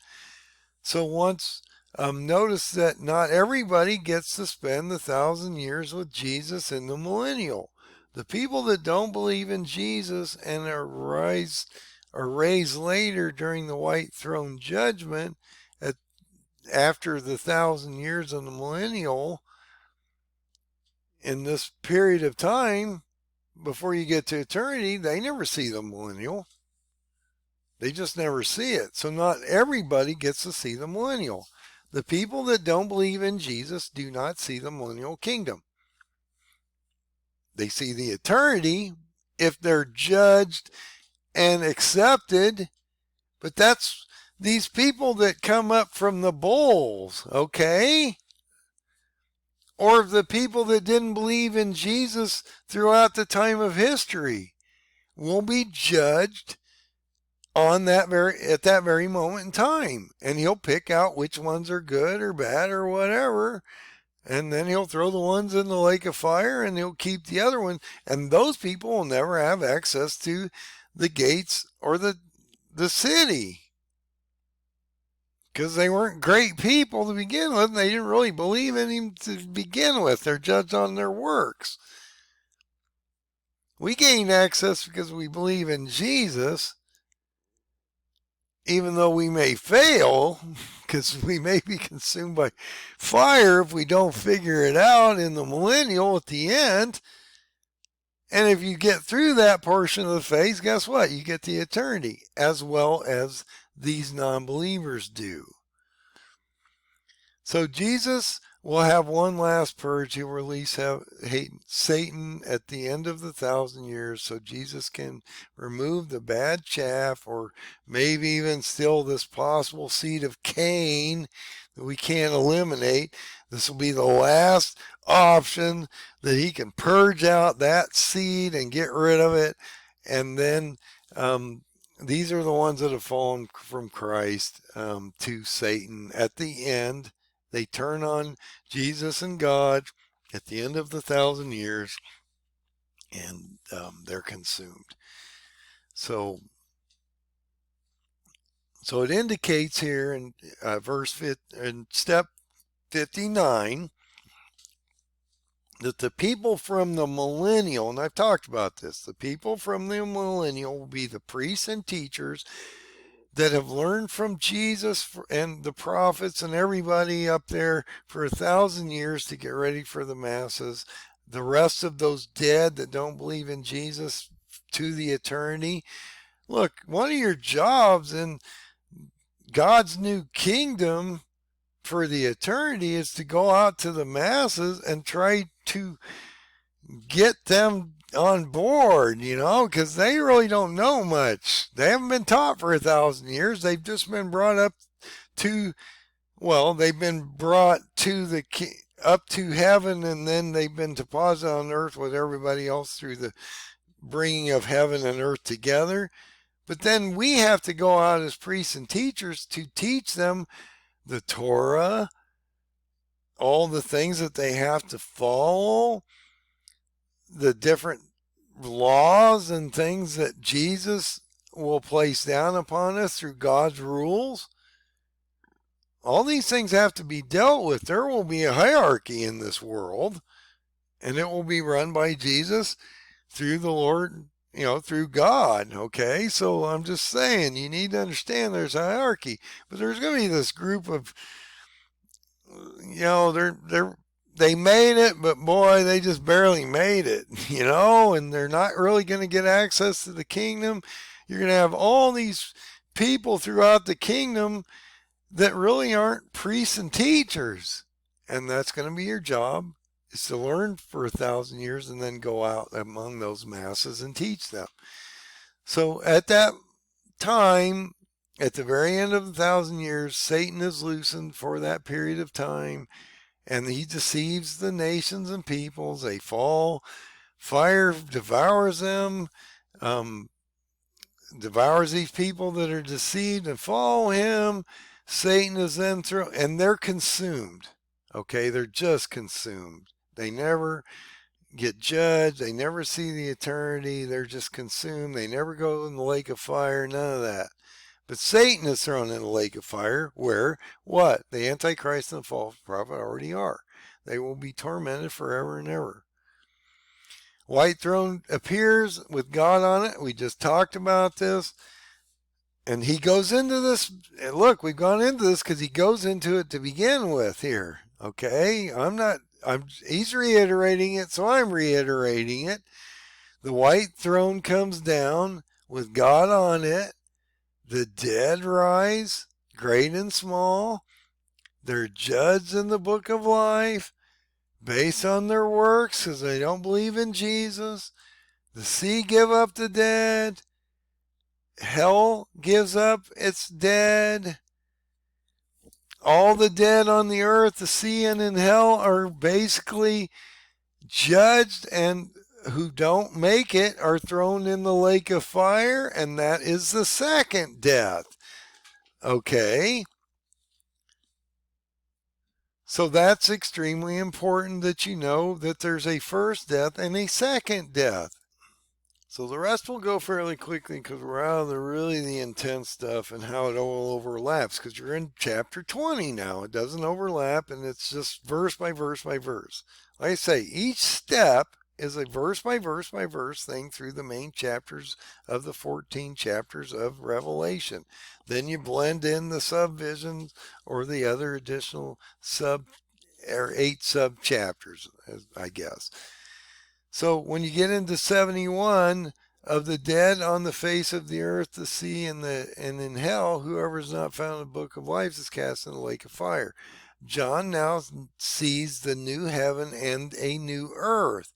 Because remember, he cleanses it off completely. No islands or anything are found. It's all clean. He's got a new earth. A new Jerusalem is getting ready to come down and join it. Okay, you hear the voice from heaven. The tabernacle of God, the tabernacle of God is with men, so God is among us. God will dwell with him and men. He shall be with them and be their God. God will wipe away their tears. There will be no more death, sorrow, crying, pain. All the old things have passed away. I always question what our bodies are like at this point because we've been transformed into an eternal body. We do feed ourselves because we have fruit from the trees in heaven or now earth that have joined together that produce fruit every month. And so we have some kind of nutrition, but we aren't affected by normal things of flesh. And so we're not quite the same. And we live for an eternity. There will be no more death, sorrow, crying, or pain, and the old things have passed away. So he must renew our minds, our hearts, our bodies, our souls, everything. Remember, he writes the Torah in our hearts. We have to follow his rules. And you got to understand, God has to follow the Torah because he's holy. He has to stay holy. So there's all these ceremonies that have to be performed to keep him that way. So if we don't know the Torah, we don't know the Jewish calendars and the feast dates and all the Jews' dates that keep us on that path of righteousness and holiness through his laws, which are in the Torah. 10 commandments, everything are in the first 5 books of the Bible. That is the laws. That is the Torah. If you want ask somebody says, what's the Torah? It's the first 5 books of the Bible. Okay? God says he is Alpha and Omega, the beginning and the end, and he will give those that are thirsty the fountain of life forever. That he that overcomes will inherit everything. He will be our God, and we will be his children. Be careful of the second death, of course. Why would you want to be in the second death? And watch for the unbelieving, the abominable warmongers, sorcerers, idolaters, liars that may turn against God and end up in the lake of fire. And you also have those, and those are those elements in the millennial, you know, also that fail. So you have two bad elements. You got the elements in the millennial that fail and turn against God and are consumed by fire. And then you have these people that come up after the millennial into the eternity that aren't necessarily great people, don't believe in Jesus because they're judged on their works. And then you have to go out and deal with them. Okay. So you have to watch how you deal with these people so you don't pervert yourself and get thrown in the lake of fire or fail. Yeah, I'm guessing there's a possibility you could even fail into the eternity. It doesn't tell us that, but I'm guessing that he's tried to refine you all the way through the millennial so you don't fail. But you still have these people at the end that necessarily believers of Jesus. They're in the eternity. So you have to watch these constantly, these people, I think. One of the angels that had the 7 vials, bowls, asked John to come and see God's new bride. Okay, now you're talking about God's bride, okay? Not Jesus' bride. Jesus' bride is Jerusalem, but God is now taking heaven and connecting it to earth, which has Jerusalem on it. So I don't know how you want to look at that. John is carried away to a high and great mountain to see the great city and holy Jerusalem descending out of heaven from God. Her light is like a stone most precious, like jasper, clear as crystal. She has a great wall with 12 gates and 12 angels at the gates, and on the gates were written the 12 tribes of the children of Israel. The wall of the city had 12 fortifications, and in them the names of the 12 apostles of the Lamb, the disciples, guys, the 12 tribes. The angel had a golden reed to measure the city gates and walls. The length of the city was 12,000 furlongs. The length, width, and heights are the same, 12,000 furlongs. The walls is 144 cubits according to the measure of men. The wall was of jasper, and the city was of pure gold, unlike clear glass. Okay, now I'm going to explain something right here. I'm not going to name all these stones that all these foundations are built out of because I'll butcher them. So you have all these foundations. Look, the verses, follow the verses. You can read this in your Bible too. It falls right out of the book, okay? It talks about how these foundations are built out of these really cool stones and how this kingdom literally looks, and all the gates, the pearl gates and things. I'll start back in because I'm not into these, like amethyst and things like that. The 12 gates were 12 pearls. Each of the gates were made of one pearl. Think about that. That's a big pearl. And the streets in the city were pure gold, and it was transparent as glass. So this is pure gold, not even like the gold we have. It's so pure, it's transparent gold. That's pretty crazy. So you can actually look down through it. I'm not a big one on heights, but I guess as eternal being, maybe that'll be okay. I can look down through there and I can actually see, things. It's just crazy the way he lays it out. The city had no need for the sun, neither the moon. Now, does it mean there aren't there? Probably, because it indicates that basically the glory of God lightens it and the Lamb lightens it. So does he give us a sun and moon? Maybe not. Maybe it'll be eternal light and never darkness again. So that's something to think about. The nation of them which are saved shall walk in the light of it, and the kingdoms of earth do bring their glory and honor into it. The gates of it shall be shut all day, for there shall be no night there. And that's what I mean, because guess what? God and Jesus are lighting the eternity, and God is pure light. He can't be in darkness. Neither can Jesus at that point. And probably because we're beings of light also, transformed into their image as they are now, we aren't going to be in darkness or want to be in darkness either. And so there may not be any darkness or night. They shall bring the glory and honor to the nations into it. There shall be no way to enter into it anything that defileth, neither whatsoever worketh abomination or make lie, but they which are written in the Lamb's book of life. And so that's what I mean. You have to look, there's going to be all kinds of ceremonies. They're going to follow all the feasts and everything to the letter, all the prominent days to the letter. The Torah will be followed to the letter. Why? Because God and Jesus are pure and holy, and you have to keep them that way. So it'll be banks of whole groups of people that have specific jobs to help maintain this process so we don't be corrupted. Okay?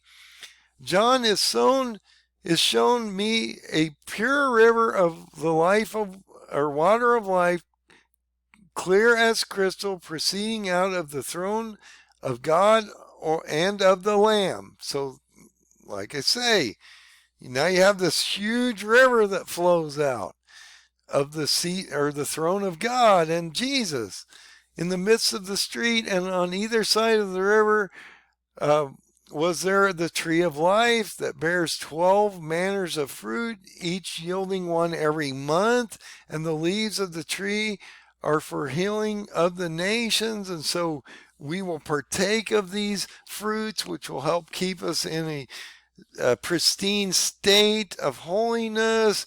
And it will feed us and nourish us and also heal us.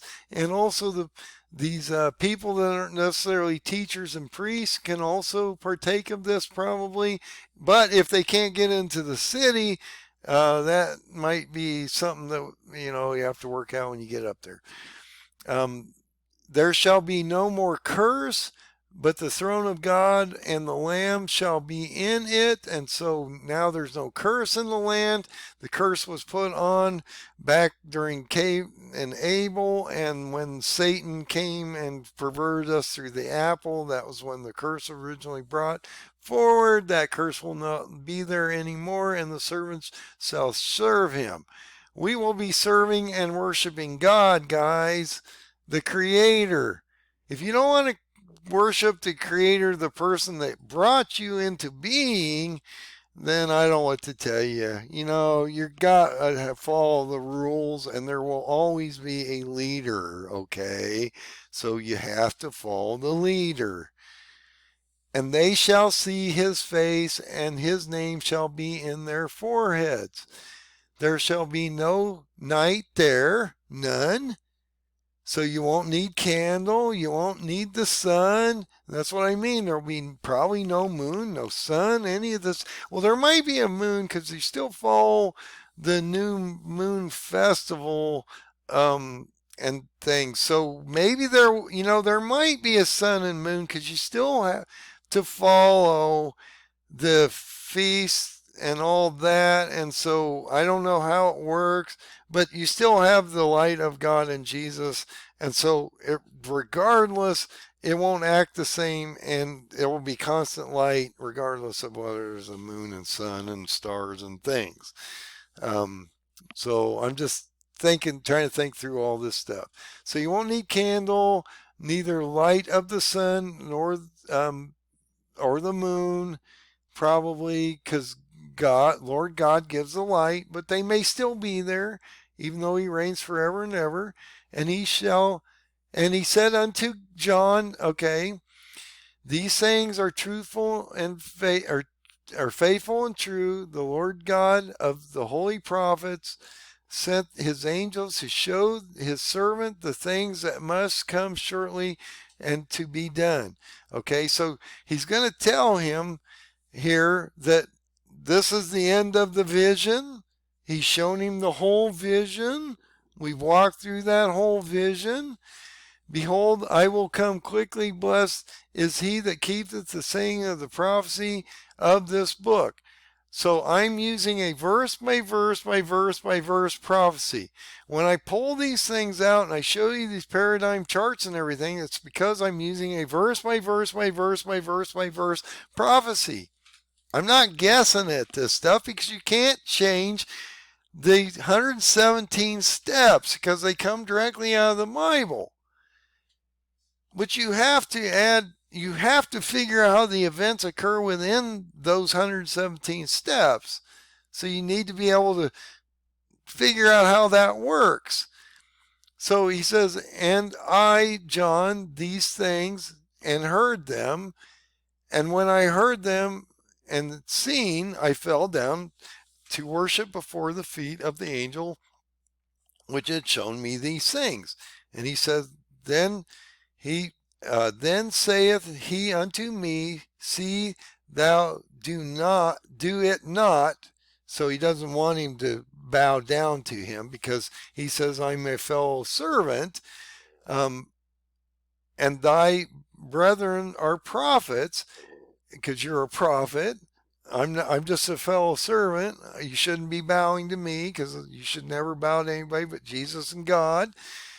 And of them which keepeth the saying of the book, worship God, not me. Okay. And he saith unto me, seal not the sayings of the prophet of this book, for the time is at hand. Okay. So he's saying, look, you're going to seal it up, you're going to go your way, and then it will be revealed for the time that is at hand. And I indicated here that Jesus gives us these final warnings in this book. And look, the book you're holding is the message he gave to you. You're holding the book. The message is for you as well as it is for everybody else that's holding the book. Okay? So this message he's giving you in Revelation is for you specifically. Okay? Each person. It radiates out to everybody, but he's giving you the message. So he warns you what to do so you get ready for what is coming as we move into the near future here. That he that is unjust, let him be unjust still. That he which is filthy, let him be filthy still. That he that is righteous, let him be righteous still. And he is holy, let him be holy still. And behold, I come quickly, seventh trumpet, and my rewards with me, to give every man according to his work shall be. So works do matter. What you do on the planet matters. Just being saved through grace and through his blood matter, but he will also gauge where you end up in his kingdom based on your works and what you did down here, and that we ought to be trying to save people. I am the Omega and Alpha and Omega, the beginning and the end, the first and the last. Blessed are they that do his commandments, that they may have the right to the tree of life. You may not all have the right to the tree of life, which are now the 12 trees, and may enter through the gates into the city, because you have all these what? Bad people standing outside the gate still that are unbelievers that got accepted in the kingdom that you're going to be teaching duty. You're a teacher or a priest. I don't know why I say these things, guys. You got to read the book and understand what he's talking about here. So outside are dogs, sorcerers, warmongers, murderers, adulterers. Whoever loveth and maketh a lie stands outside the gates. You're still going to have bad elements, guys. But you're going to try to be getting these people in the right place because you've been taught for 1,000 years. I, Jesus, have sent mine angel to testify unto you these things in the churches. I am the root of the offspring of David. And I talked about how Ruth matters there. So if somebody can answer that question about the Gentile portion of that line, I want to know. And I'm not trying to be blasphemy here. I don't understand that. How does Ruth as a Gentile marry a Jew? I get it. She's converted into a new Jew because of her faith, but she's still a biological Gentile woman married to a man, and she has the line of the King of David. So I'm not trying to be in any way blasphemy. I don't understand how that works, okay? And I'm always asking questions. You should be asking questions. You need to understand. Look, if you don't ask questions like that, you'll never understand everything because you haven't asked the right questions to understand how this all works. And the bright and morning star. So David's the bright and morning star, man. And the Spirit and the bride say, come, and let him that heareth say, come, and let him that is, oh wow, artist come, I'm going to blow, that's a terrible word for me. And whoever will, let him take the water of life freely. Okay, so you got this river flowing up from the kingdom or throne of God. That's what he's talking about. You can drink that water freely. Healing water, spiritual water, best water on the planet at that point, guys. Makes bottled water down here look like ugh. For I testify unto every man that heareth the words of the prophecy of the book, if any man shall add unto these things, God shall add unto his plagues that are written in this book. And that's why I keep saying I'm not trying to make things up here. I follow the 117 step timeline that I built years ago to build the paradigm and the fig tree charts off of. Okay? Based on the 117 steps that he gives you to follow in the book itself. So when people say, well, you haven't put you look, when somebody tries to rebuttal me with one verse, I'm sorry, you need to go better. You're going to have to go pretty deep to rebuttal me and explain to me in scripture in a form like this with some real depth why you don't agree with me. Don't just throw one, oh, I can save you because I can ask you one question and determine whether you've been saved or not. It's ridiculous. It's ridiculous. Or I can throw one verse down at you, and that's my whole premise for my argument. When I give you all this stuff to look at, and you throw one verse back at me, I'm sorry, you probably don't have a good rebuttal. Write a decent rebuttal, and then I'll rebuttal you. If possible, I can show you where you're wrong. Look, if you looked at this and you're still doing that, then I'm sorry, you probably don't get it. Okay? It's important you understand all these things. You're at the end of the book here almost, guys. I am pulling the verses verse by verse by verse. It tells you the order of events. It gives you all these things. And then you have to take the prophets and add all these components into that, which I've shown you on the charts. I don't take this lightly. It's extremely important we understand this. Look, is anything going to happen here in the next few weeks? Probably. It looks terrible over there. Will this play out? Possibly. We'll see soon. If I'm wrong, we'll know in the next month. Let's put it that way. And if any man shall take away from the words of the book of this prophecy, which I try not to because I go into depth, that's why I go into so much detail, so you guys always see the verses. So when you respond back to me with questions or rebuttals, please add a lot of depth because I need to understand exactly where you're coming from and why you have that stance. Not just, hey, I believe this. Oh, that's nice. Why? Tell me why. God shall take away his part out of the book of life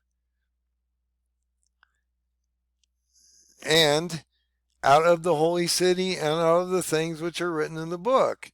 So look, if you take anything out, look, if I'm misstating something, I'm teaching you falsely, I have judgments and rewards I'm going to lose here for that. Okay, I'm not here to lose my judgments and rewards. I'm hoping I actually, not that that's my goal, that wasn't my stated goal to begin with, that someday I'll actually hopefully gain some rewards and things in heaven and become a better teacher or priest for him. Okay, because I'm hopefully going to make the millennial. But that's not my goal or purpose in life. My goal or purpose in life is to get you to the millennial to begin with, and then we can figure out how to deal with it when we get up there, because he's going to rebuild us completely. And so we're not going to be thinking like we are here, because we're not going to be the same kind of beings once we get there. So I'm just trying to figure out how to get you there, guys. Once we get there, we'll get a new mind, a new heart, a new soul, a new body, a new place, and everything will be different, and we'll move forward for 1,000 years into the eternity, okay?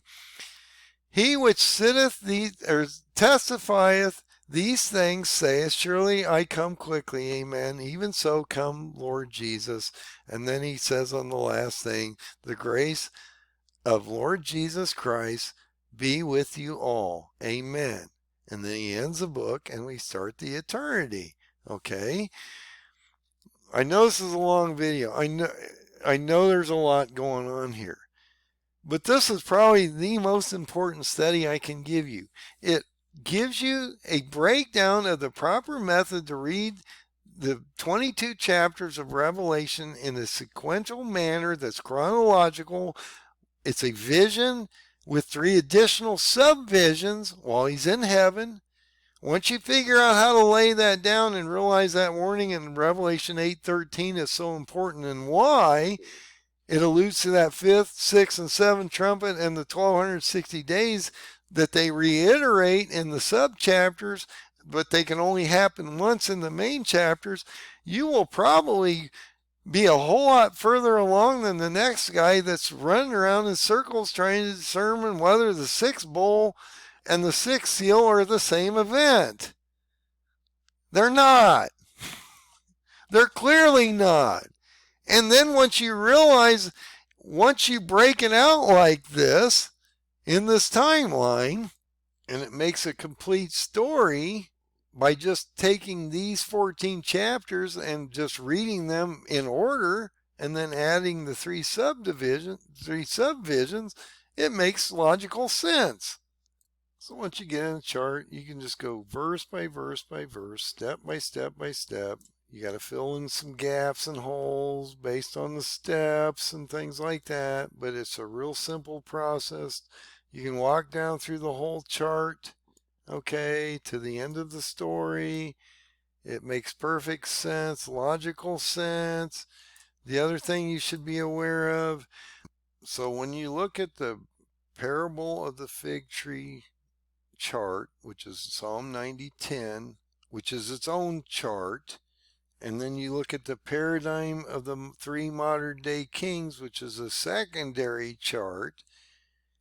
You place those 2 charts together, which is the chart I'm presenting to you normally, because that's 2 charts melded together as one. That chart, which is melded together, would fit between this gap of the 1st seal and basically the 7th bowl ending over here into the millennial.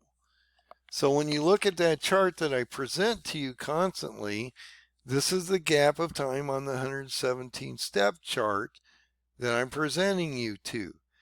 So that's what I mean. There's a process.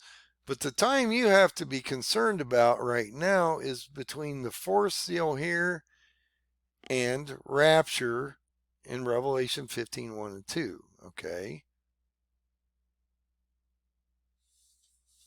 So that's where you guys need to be worried about right now. This gap of time between here, well, approximately the 4th seal actually, to the return of the Lord and rapture here in Revelation 15:1 and 2. So I think if you guys get that, you'll have a pretty good idea what's coming up. But yeah, you can follow this right out of your books, guys.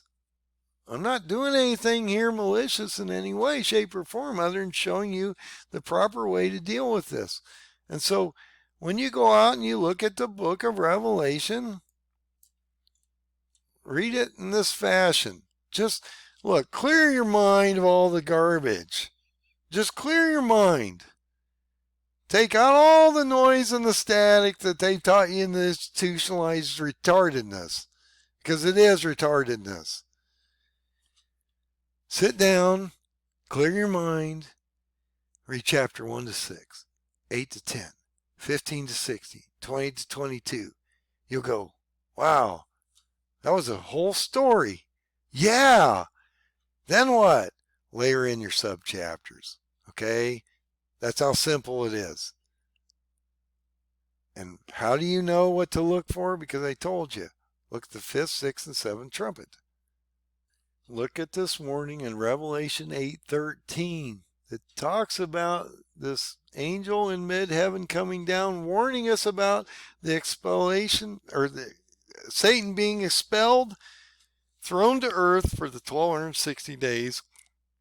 And if you understand what the 3 woes are, that they're attached to the last 3 trumpets, okay, and that you know where the 1260 days occur, and you know that they fall in the main storyline, then you would get it, because they reoccur in all the subvisions. And that's as best as I can explain it, guys. This chart is so important for you to understand. That's the reason I build it, so that you guys can get a better context of how to read these 22 chapters and make sense of it. Because when I go in there, they're confusing. They could tell me for 2 hours how they think Revelation is laid out and how it overlaps all over the place and this and that. And by the time they're done, they're so confused, you walk away going, I am lost. Yes, you are. You are. So if you have a formula of doing this, think of the teaching possibilities we have here. So God bless and have a great night.